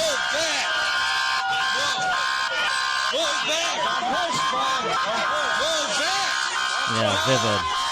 Well, yeah, it's pretty. I mean, it was intense for her. That's why she had to call the police. But her male staffer, she was pushed. Did not require any treatment. Her male staffer was apparently kicked. Allegedly, because the residents there said we didn't touch her. No, I know. And then whatever. They doubled down that he went to the hospital. My police source was like, he did not go to the hospital. That is a flat out lie. Obviously, no one advocates punching Brendan Riley or outside of Boss Bar, his de facto office in the 41st Ward. It's the satellite station, all right? Yeah. 42nd Ward. Right. I mean, it's funny. I mean, Brendan Riley, he's gotten punched outside of Boss Bar twice in just the last couple of years. It's amazing.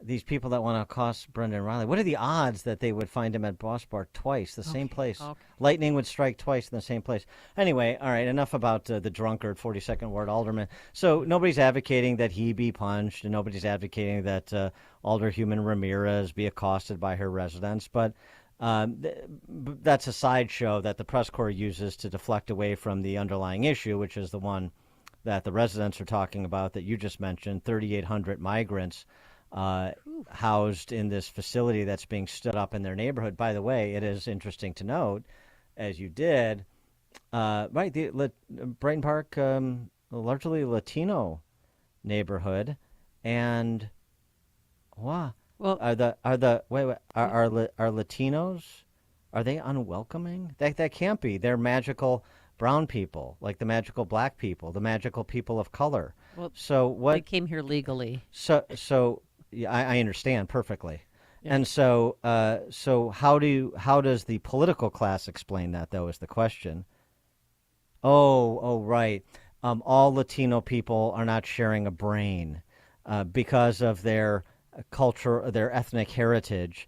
Doesn't mean that they believe the same things about the rule of law. Doesn't mean that a first and second or third generation Latino family who did things the right way and who's playing by the rules in the city of Chicago is going to give a wink and a nod to anyone not playing by the rules and doing things lawfully as they did, whether they're Latino or something else. What a shocking discovery for the city of Chicago. So they're worried, obviously, about an increase in crime. They're also worried about, property values. They, made this move without consulting with us, and it's going to hurt us. It's going to hurt our property values. How is anybody who wants to get out of here before this, even given a chance? Because there is no before this. This is already happening. Yeah. Yeah, and they've already been putting in sewer lines and, water lines to the property because they're going to have 3 separate tents that are going to house, a total of 3,800. And listen to this, they're having a town hall meeting 2 days after the project is supposed to be complete. Yeah. I know, but people think that I'm paying taxes, I have a voice in or say in all this. You don't. They're rolling over you like they're rolling over every taxpayer in Chicago, taking away public places for children, our kids, to play sports and to do activities, and senior citizens. They don't care. They're putting them before they're putting us. And that's why there's so much consternation and anger. And I see this escalating, getting even worse. I could see people blockading themselves. I mean, you had people at Amundsen Fieldhouse that brought chains that were going to chain themselves to the door. So what? How long does that last? I don't know. They're still fighting that fight, but that's going to cave in. How are they fighting that fight? They're physically putting themselves. No, they're not. Stop it. Stop being ridiculous. Honestly, stop just using phrases that your fellow network affiliate reporters use. They're fighting this and they're fighting that. No, they're not. They're having a moment.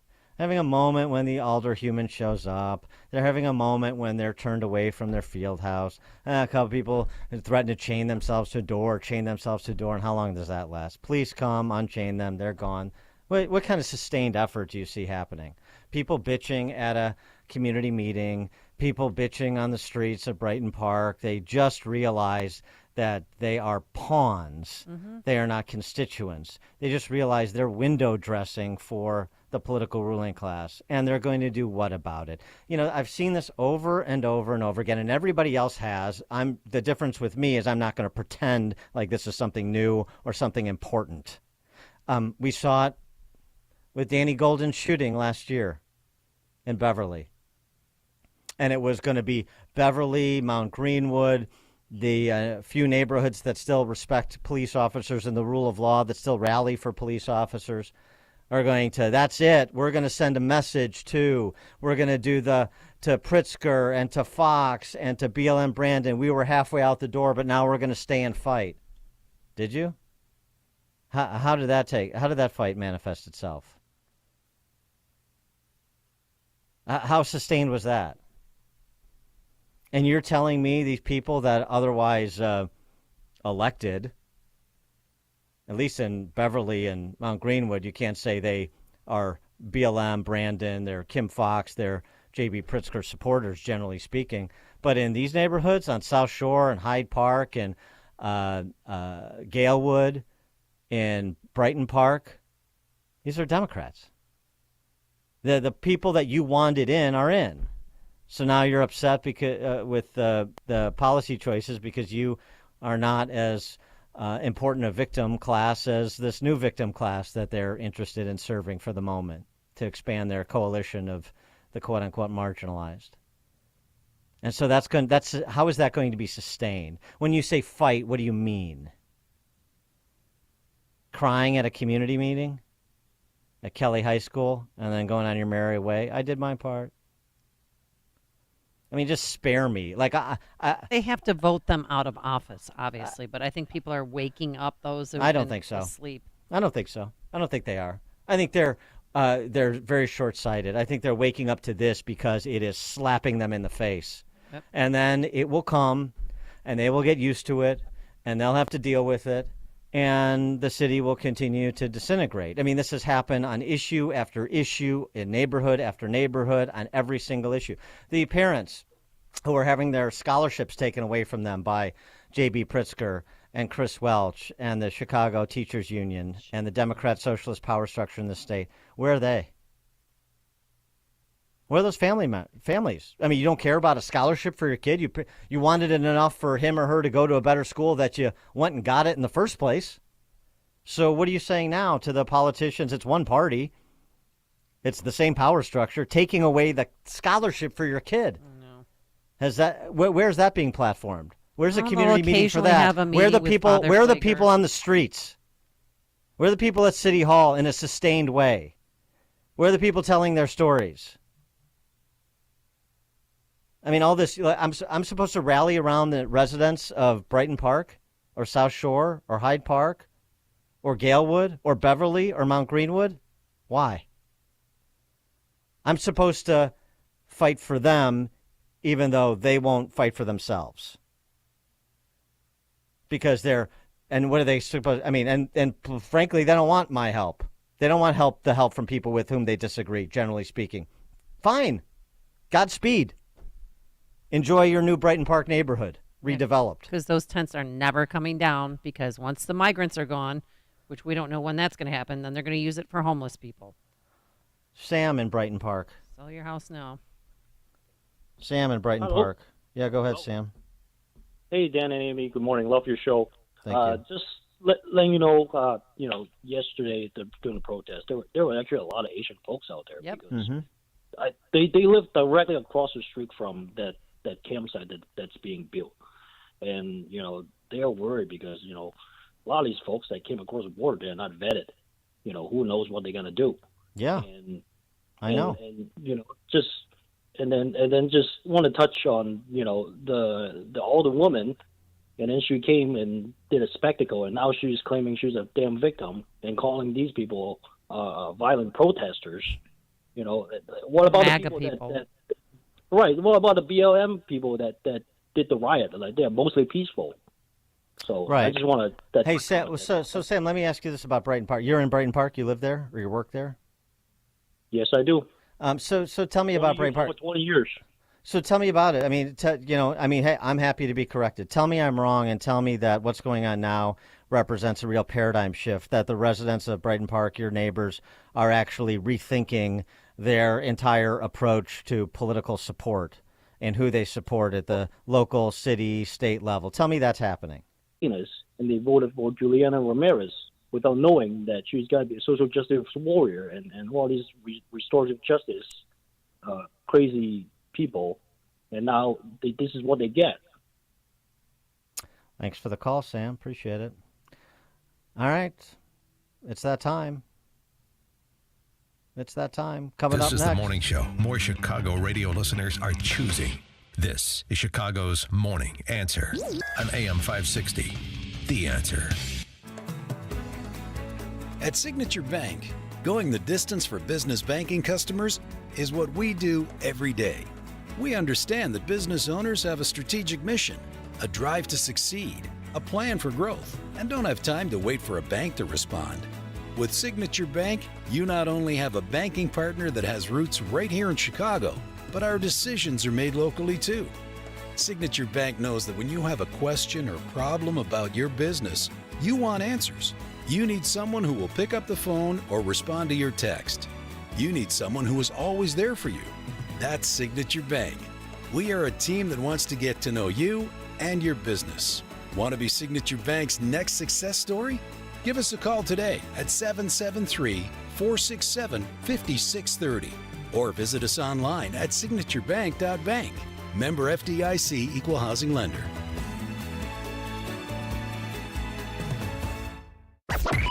AM 560. The Answer. Open mic! Open mic Friday! Call it now! Open mic Friday! Top of the morning, Dan and Amy. It is that time, Open Mic Friday, our new and improved Open Mic Friday, where we take your calls. 312-642-5600, turnkey.pro answer line. With comments, concerns, compliments, criticisms, general crack pottery, we'll take it all. And Open Mic Friday is presented by turnkey.pro, your small business partner. Visit them online at turnkey.pro. And as a new feature of Open Mic Friday, we begin this installment with David Kolsak from turnkey.pro, who gives us his version of Jerry Springer's final thought. He gives us an initial thought. David, thanks for joining us. Appreciate it.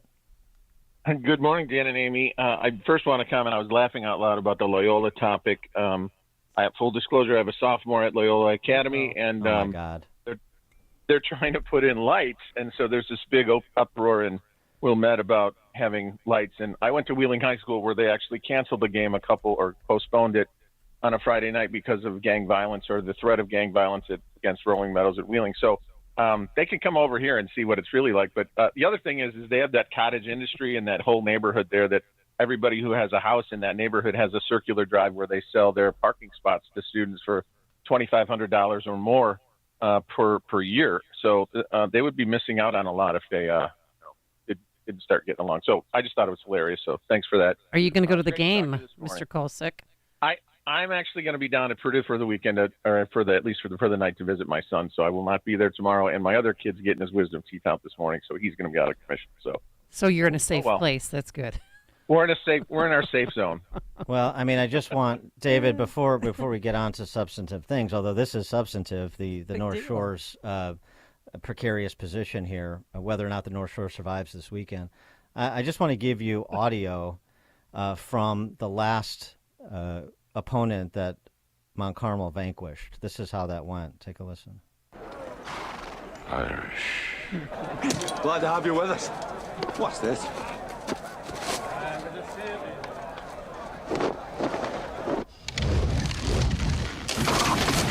That's the arrows.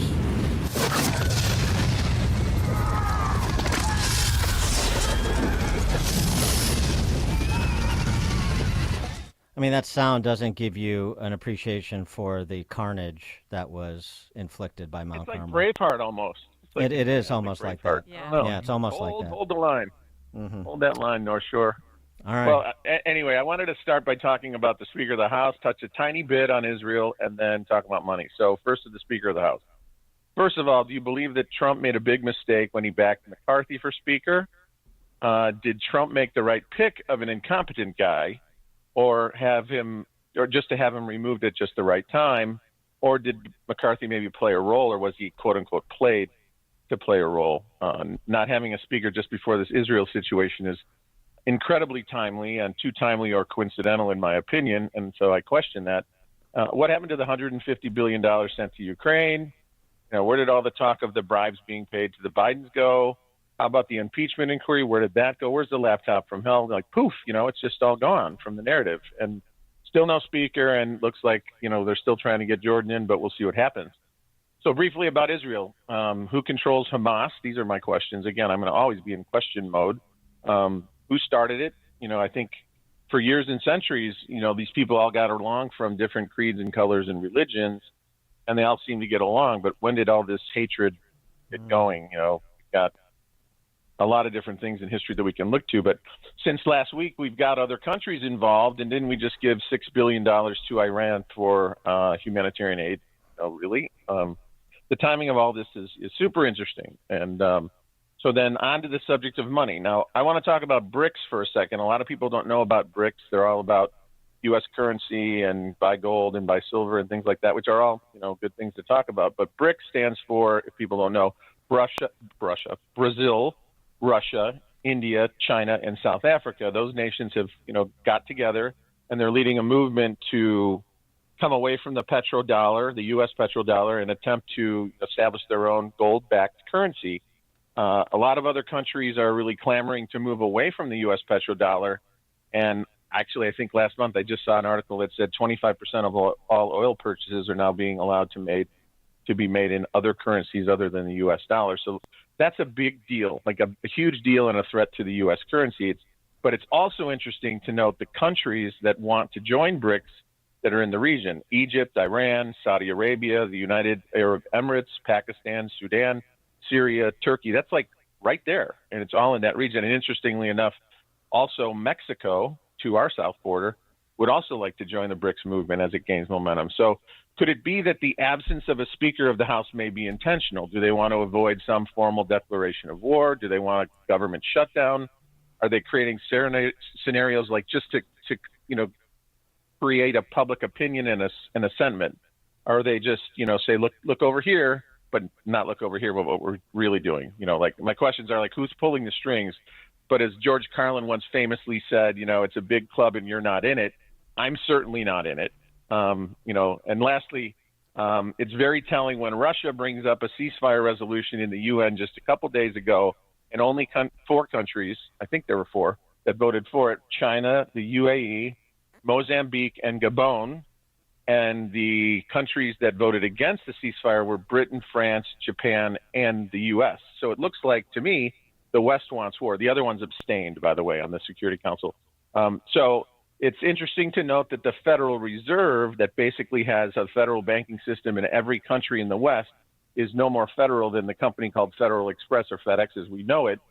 The Federal Reserve is a private corporation that controls the money in most Western countries. So does anyone else find it interesting or coincidental that the ceasefire, the people who are for the ceasefire are with the BRICS, and the people who are against it are with the Federal Reserve? So could this be a war for control of Palestinian territories, a war on certain religions, or a war to control the monetary system? Or more importantly, could this be the end of the Fed? Again, I'm simply asking questions. I'm not sure that I have answers yet. So be careful when you follow the masses, because the M sometimes is silent. So. Hi-oh. Well, that's good. That should be a tagline. I like that. Put that on a T-shirt. Turnkey.pro T-shirt. All right, David Kolsak, thanks for that. Appreciate it. A lot of questions posed. People want to pour over some or all of the Kolsak questions. Maybe that's the name of the intro. Kolsak's questions. Yeah, Kolsak questions. I like that. We'll spitball that. 312-642-5600, turnkey.pro answer line. 64636DA, turnkey.pro text line. Dan, before we get to callers, anything you want to get off your chest? Well, I do have a little bit more color on the Mount Carmel Loyola thing. I just feel that the North Shore is not taking this seriously enough. And I have an alternative if you don't want to go to that hotbed of heat there to that game. You can go into another game. Well, that I'm gonna look, promote later. Look, I mean, they're going to be coming up soon. I mean, you'll know they're there. Most of the Mount Carmel fans will not be wearing shirts. Some of them will not be wearing pants. Probably wearing fire helmets. They'll probably be tattooed, right? Neck tattoos or no? City of Chicago police tattoos and so Yeah. on and so forth. You'll be able to identify, Yeah. but off duty, and God only knows.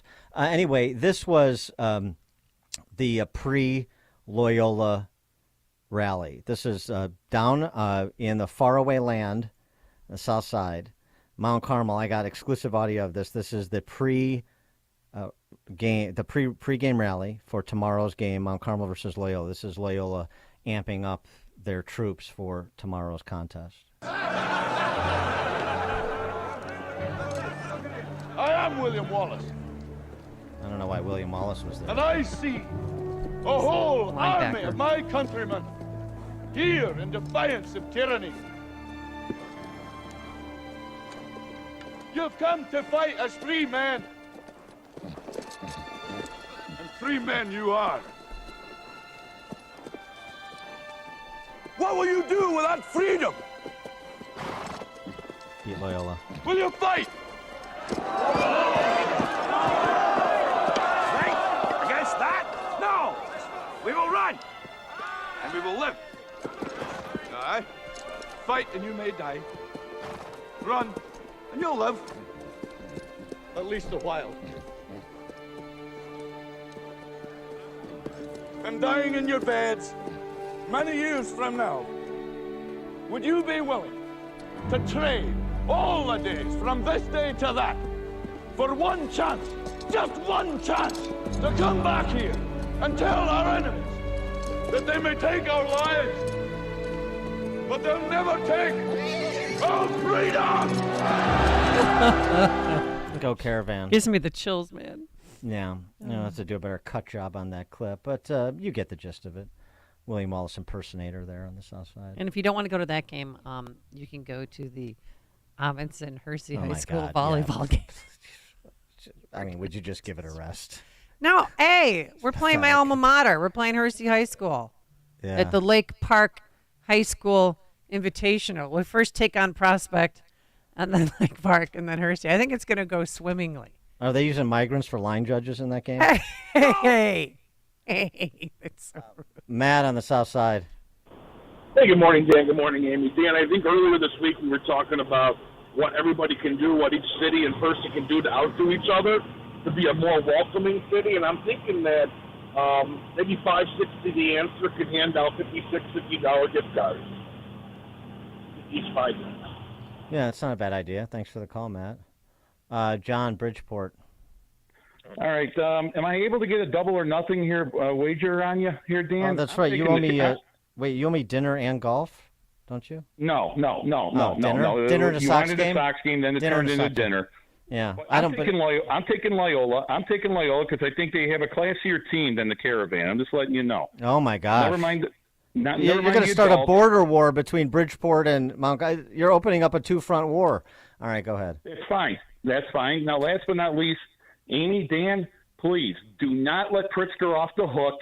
Do not let Mayor, whatever the mayor of the city of Chicago is these days, off the hook. It's the robberies, not the migrants. Robberies are up over 200% countywide, and it just gets page 3 on the newspapers. That's the big issue. No one is safe anymore in this city until they start putting people away. And, Amy, I'm going to take Mother McCauley to go the distance in volleyball this year. So I'm just letting you know. That's Well, good. That's not exactly a bold pick. Thanks for the call. Don't they win every year? No. Bennett was won one year. Hmm. Your alma mater. You're not into girls volleyball at Bennett. Well, I again. think at Bennett now, dudes are mainly dudes on No, the girls volleyball it's team. not. Glenn in Oak Brook, you're on Chicago's Morning Answer. Good morning, guys. Love the show. In the category of why is Dan Prop single? Dan, marriage is like a deck of cards. You get 2 hearts and a diamond, and at the end, you're really looking for a club and a spade. Hi-oh. Very good. Oh my! You guys are A good so one. not fair to women. Rick in Downers Grove. Hey, good morning. Hey, this is about there's not much to admire about the students at Harvard. They're brainwash supportive like murdering terrorist organization, but you have to give them some props for their time management skills. I mean, let's face it, between woke gender studies at school and searching for white supremacy and placing, hate has no home here signs, where do you find the time? But, I suppose if you're dedicated to a cause like destroying Western civilization, you're going to make the time. So, maybe they're learning something at Harvard. Thanks for the call, Rick. Since Governor Jelly Belly was brought up, I did want to address the tax credit scholarship program, since he's reiterated the Pontius Pilate position he took back in the spring, which is, hey, look. It's up to the legislators. Yeah, the legislators got to send it to my desk. I can't force it to my desk. No, of course not. Yeah, but I want to know, what do you think? How do you feel? Do you think that this is right? Of course. He doesn't answer those questions because he leaves. Right, and so this is a way for him, again, to just, all right, I'll certainly sign anything that comes to my desk that would extend the program. Chris Welch, kill it. Don't let it out of the House. That's how that goes, and that shrewd political maneuvering, so transparent, is too sophisticated for Republicans or even school choice groups like Empower Illinois to figure out. It's kind of sad and pathetic, good descriptions of Illinois generally. Including of the press corps here, Chicago Tribune. You heard Mike Scott's been playing it, the clip from the teachers union apparatchik saying that these scholarships just went to white families. I mean, out of their minds. It's just completely false. It's 180 degrees. It's 180 degrees false, but it doesn't matter. They will repeat it the same way Rashida Tlaib repeats propaganda about rocket attacks of a hospital in Gaza. It does not matter.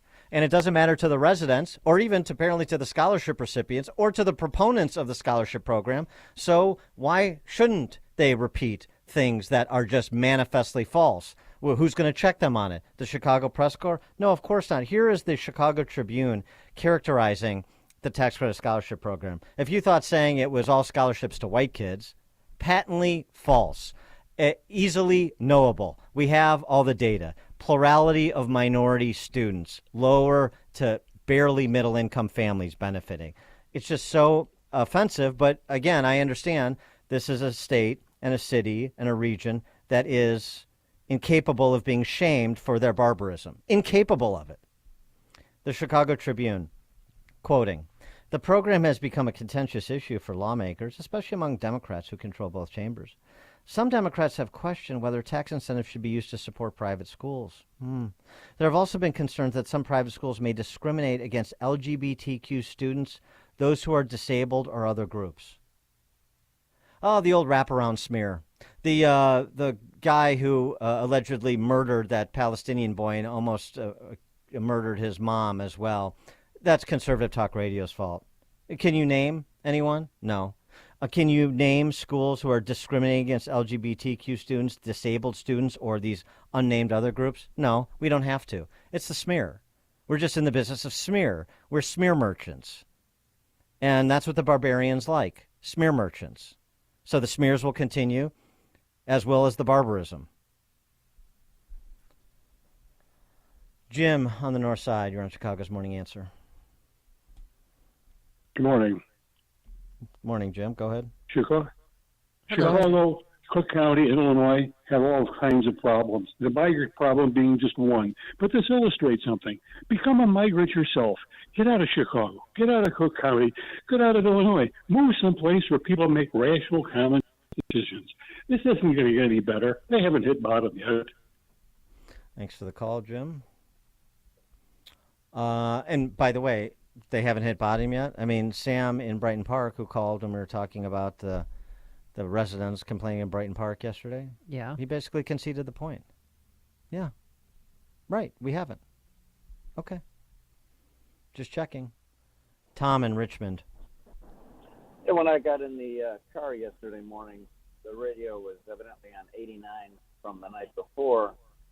And before I got a chance to switch it to you guys, I hear this Danny Davis guy lamenting the speaker situation, saying we need the bow tie guy because he can compromise, he can get stuff done, he can legislate. He's all about compromising. And I thought, you're saying it out loud.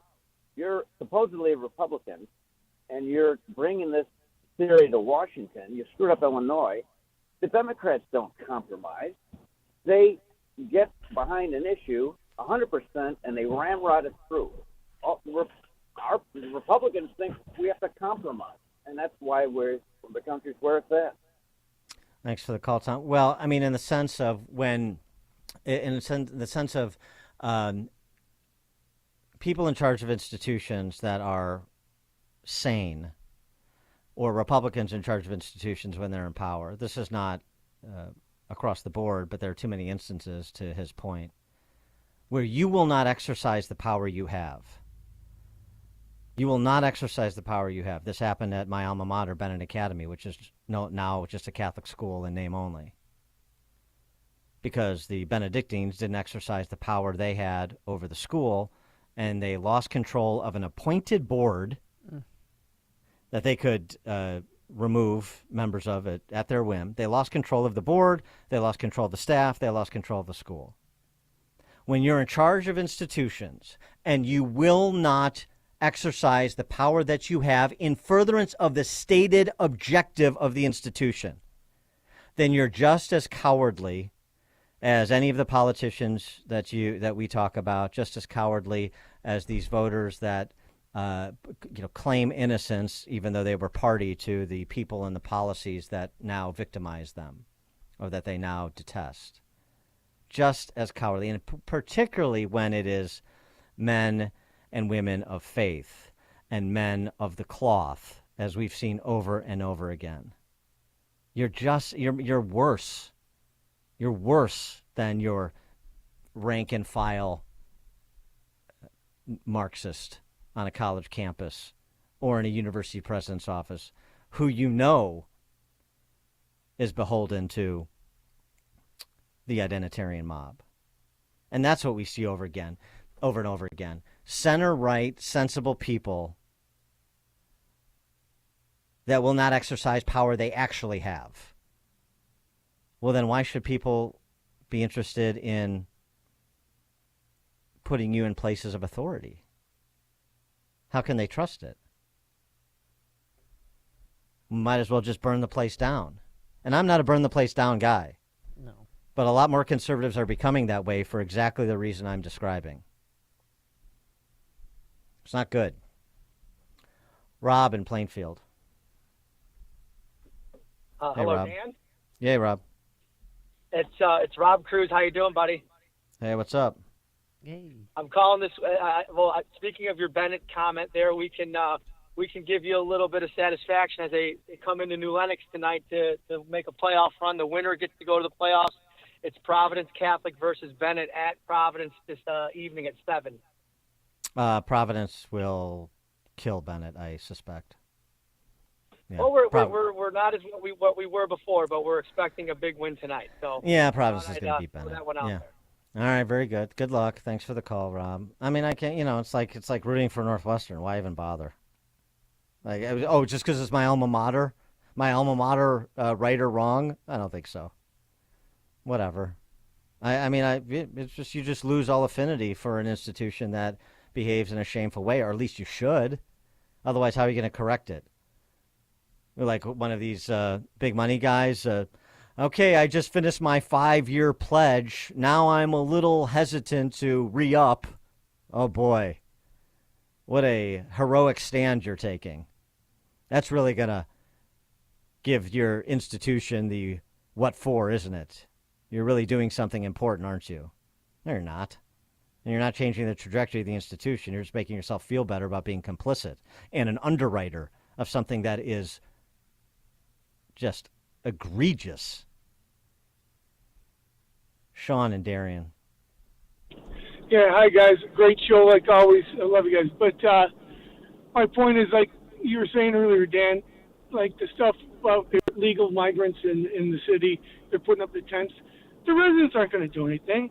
They're never going to do it. They're going to keep voting in people like Johnson and Kim Fox and the rest of them. You know, I told you before, and I'll tell you till that day happens for me, 4 years from now, hopefully no longer. When I leave and I'm going to be gone, and I'm going to call you up and say, I'm free. I'm free. Thanks, guys. Bye. Thanks, Sean. Rich in Indian Head Park. Hey, Rich. Rich. Yeah, good morning, Dan. Good morning, Amy. Oh, hi. I got two quick questions. Amy, how long have you been married?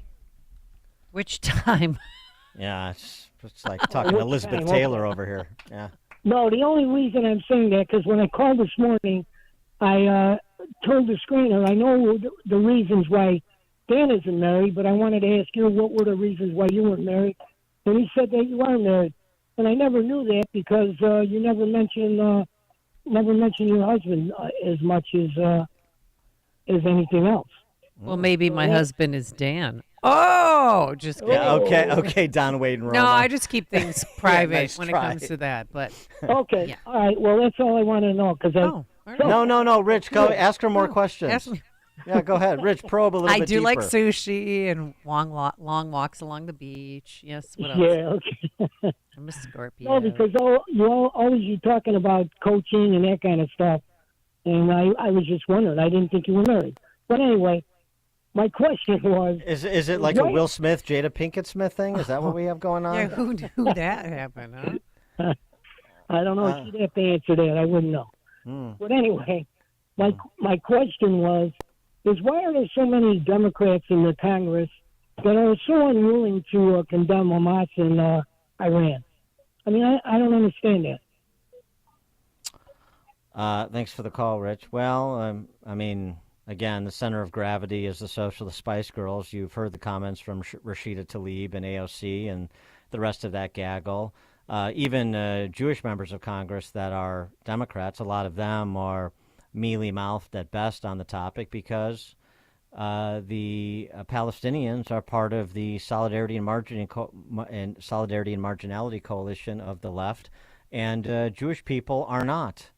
I mean, they're an ally of convenience sometimes, certainly because 70% of Jews, for example, in America vote for the Democrat Socialist Party. I just don't know why that is. But I mean, they're too successful. They're too white. And when it comes down to Israel and Palestine and Israelis and the Palestinians, I mean, this has long been the case that the brown people are more important as mascots to the left than the white people. The brown people who are much poorer than the richer white people. I mean, that's just what it is because this is their analysis. This is how they view the world. Poor, mostly brown people, black and brown people, against rich, white, oppressor people. That's simple. Now, go out and behave accordingly. And that's what you see. Jeff in Wheeling. Morning. Long-time listener, first-time caller. I just wanted to share. I've got a daughter at Carmel Catholic up in Mundelein. Mundelein, not Mount Carmel, Yeah. thank God. No, right. Well, yeah. It wouldn't be a daughter. Yeah, right. Right. Couldn't agree more, though, than what you're saying. I mean, I've sent my kids to Catholic school their entire lives, and obviously in the high school level, these are impressionable young adults, and, you know, those of us that send our kids to any sort of parochial school are sending them there with a purpose. And she's a sophomore now. Last year, as a freshman, I came in, we did parent night, and there, what do I see? One of the first things I see in a health teacher's class is an LGBTQ flag up on the wall. And then there's a BLM sign up on one of the offices. So I approached the principal and one of the other administrators last year, had a meeting with them. That went nowhere. I had to pursue. I had to chase it. I was told I'd be given feedback on their decision on how they were going to handle it. Nothing, of course, came of that. And now here we are a year later, and another scenario came up. They had a Spirit Week for homecoming a couple weeks ago. One of the theme days was barbecue dad and soccer mom. So one of my daughter's friends wore a Trump 2024 hat, and he was instructed to remove that hat. And that just sparked me again. You know, they have a policy of no political signage. You've got the LGBTQ stuff up. You've got the BLM stuff up. And then you're telling a student who's doing nothing wrong, it's a fitting hat for a theme day like that. He's instructed to remove it. He ended up getting a detention. I think they reversed the detention. But ultimately, I've got a meeting with the chaplain next week and this administrator again. And, you know, you can't stop fighting because this is just, it's ridiculous. And frankly, you know, while it's an administrative thing, I think you made the point earlier, Dan. I mean, at the end of the day, I want to look at the quote man of the cloth here, and I want to know, what is your feedback? I want a definitive answer, because at the end of the day, that's eternal life. That's really what matters more than any of this. It's supposed to. That's supposed to be what matters more than any of this other stuff. Yeah. Hey, Father. Maybe I've got the catechism wrong. The Catholic Church's position is for the disintegration of the nuclear family. That's the Catholic Church's position. They oppose the nuclear family. I just want to understand that, because that's what the BLM sign indicates, among other things that are noxious. So what is the Church's position? Because this is a Catholic school, isn't it? I'm just so confused. Why don't you explain it to me? Yep. Yeah. Agreed. That would be. Thank you. I'd love to have that conversation. Can I go with you? I would love that. Jeff, thanks for the call. Appreciate it. Bob and Wilmette. Hey, good morning, Dan and Amy. A couple things. Number one, the woman whom you've played repeatedly over the past number of weeks, who complains about Loyola as if it were Wrigleyville after a Cubs game. She's a new Trier parent. That's clear, her whininess. And then second, because there's only one bar near Loyola, it's a half mile away, and it's Myers Tavern, as you mentioned, Amy. And it's more like an old man bar where they sit there and drink 10-ounce glasses of Old Style at 11 in the morning. And secondly, I think this Loyola Mount Carmel game should have some higher stakes to it. Admittedly, I'm a Loyola Death fan. match. What's that? Death match. Yeah, well, even better, I would say that the loser, every family in the high school should host migrant families for the next year until they meet again. It's the Catholic, there you go. It's the Catholic thing to do, especially the Jesuits, to serve others. Very good. It's not a bad thanks idea. for the call, Bob. Get them out of the police stations. Yeah, the Myers Tavern thing. It It may be in a most places, by the way. It may be a half a mile away, Myers Tavern, but look, they knock back a few, they get all hopped up on tater tots, and then it's mayhem. I'm telling you, face paint comes out, and it gets ugly fast. Have you been to Myers Tavern? Many times. I know. I love that place. Went there when I was a little girl and ordered root beer. Tony in Downers Grove. Hey, Dan, thanks for playing the Mayorkas border speech earlier. It was great. Yeah, right. So, Dan, I want to clarify. I called in last week and I said we have a Muslim problem. And that's misstated, obviously. And it is ideological, and it's radical Islamist. And I'm going to say it again and again. We have a problem when we don't have leaders in the Muslim community at least denouncing Hamas. And if you're watching what's going on in the streets in the surrounding countries of Israel, there's a problem here, and it's huge. And it might only be, there's not, how many radical Muslims are there? Well, there's millions. And the point is, how do you know who's what if people aren't stepping out? There's a mosque, there's a temple in Burr Ridge. At least 1,000 go there on Friday because it's prayer day. And I'm willing to bet that they're not going to be at that temple denouncing what happened to Hamas. Maybe they will. But until people start getting out and speaking out against this, how are we supposed to know the difference here in our country? And that's all I was trying to say. Thanks. Thanks for the call. I mean, does anybody feel like this is post 9/11 redux?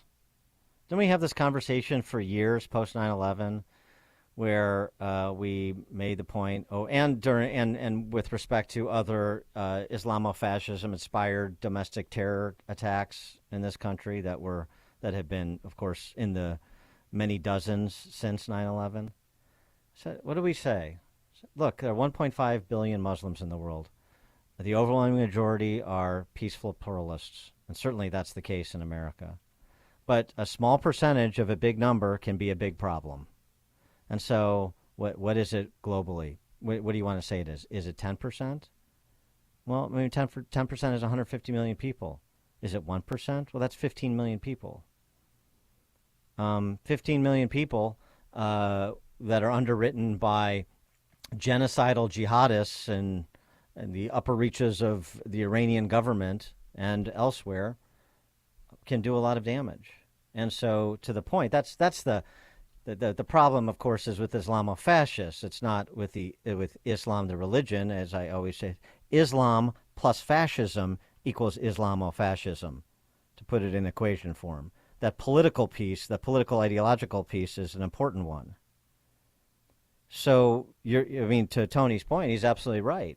It's incumbent upon peaceful pluralist Muslims to speak up, particularly men of the cloth, just as it is Catholic priests, just as it is Jewish rabbis, as we talked about a bit yesterday. And there's not enough of that happening. Kevin, Austin, Texas. Good morning, Dan and Amy. I just want to mention, so all the kids that are in college now have been digesting their news from TikTok. So when COVID first started, my daughter, who was in 8th grade, was just going through COVID or going through TikTok, watching all the BLM propaganda. And that's where they've gotten the news for the last 4 years. So it's no surprise that these pro-Palestinian protests are out there, because that's where they get the news. Thanks for the call, Kevin. I want to get Chuck in before we have to check out. Chuck in Delavan. Thanks for mentioning my garage band, Smear Merchants. And Amy's husband is very handsome. My girlfriend says so because we met them. I want to apologize. I really feel really bad. For 2 weeks ago, I did not mention that they had Oktoberfest here in Lake Geneva because I didn't want a lot of people from Illinois flooding up here and then drinking all the beer. Okay. Thanks for the call, Chuck. All right, Open Mic Friday presented by Turnkey.pro, your small business partner. Visit them online at turnkey.pro. Thanks to George Hoffman and Quinn McCarthy. Have a wonderful weekend. Now into the newsroom we go. Here's Mike Scott. A man accused of threatening to shoot 2 Muslim men in DuPage County. Blackhawks get blanked by the Avs. WIND Chicago News Time 9. Anthony, Fox News. We need to get to work for the American people. So he hopes the third time's the charm after 2 failed attempts, with some fellow Republicans still opposing him. We need to help Israel. We need to get the appropriations.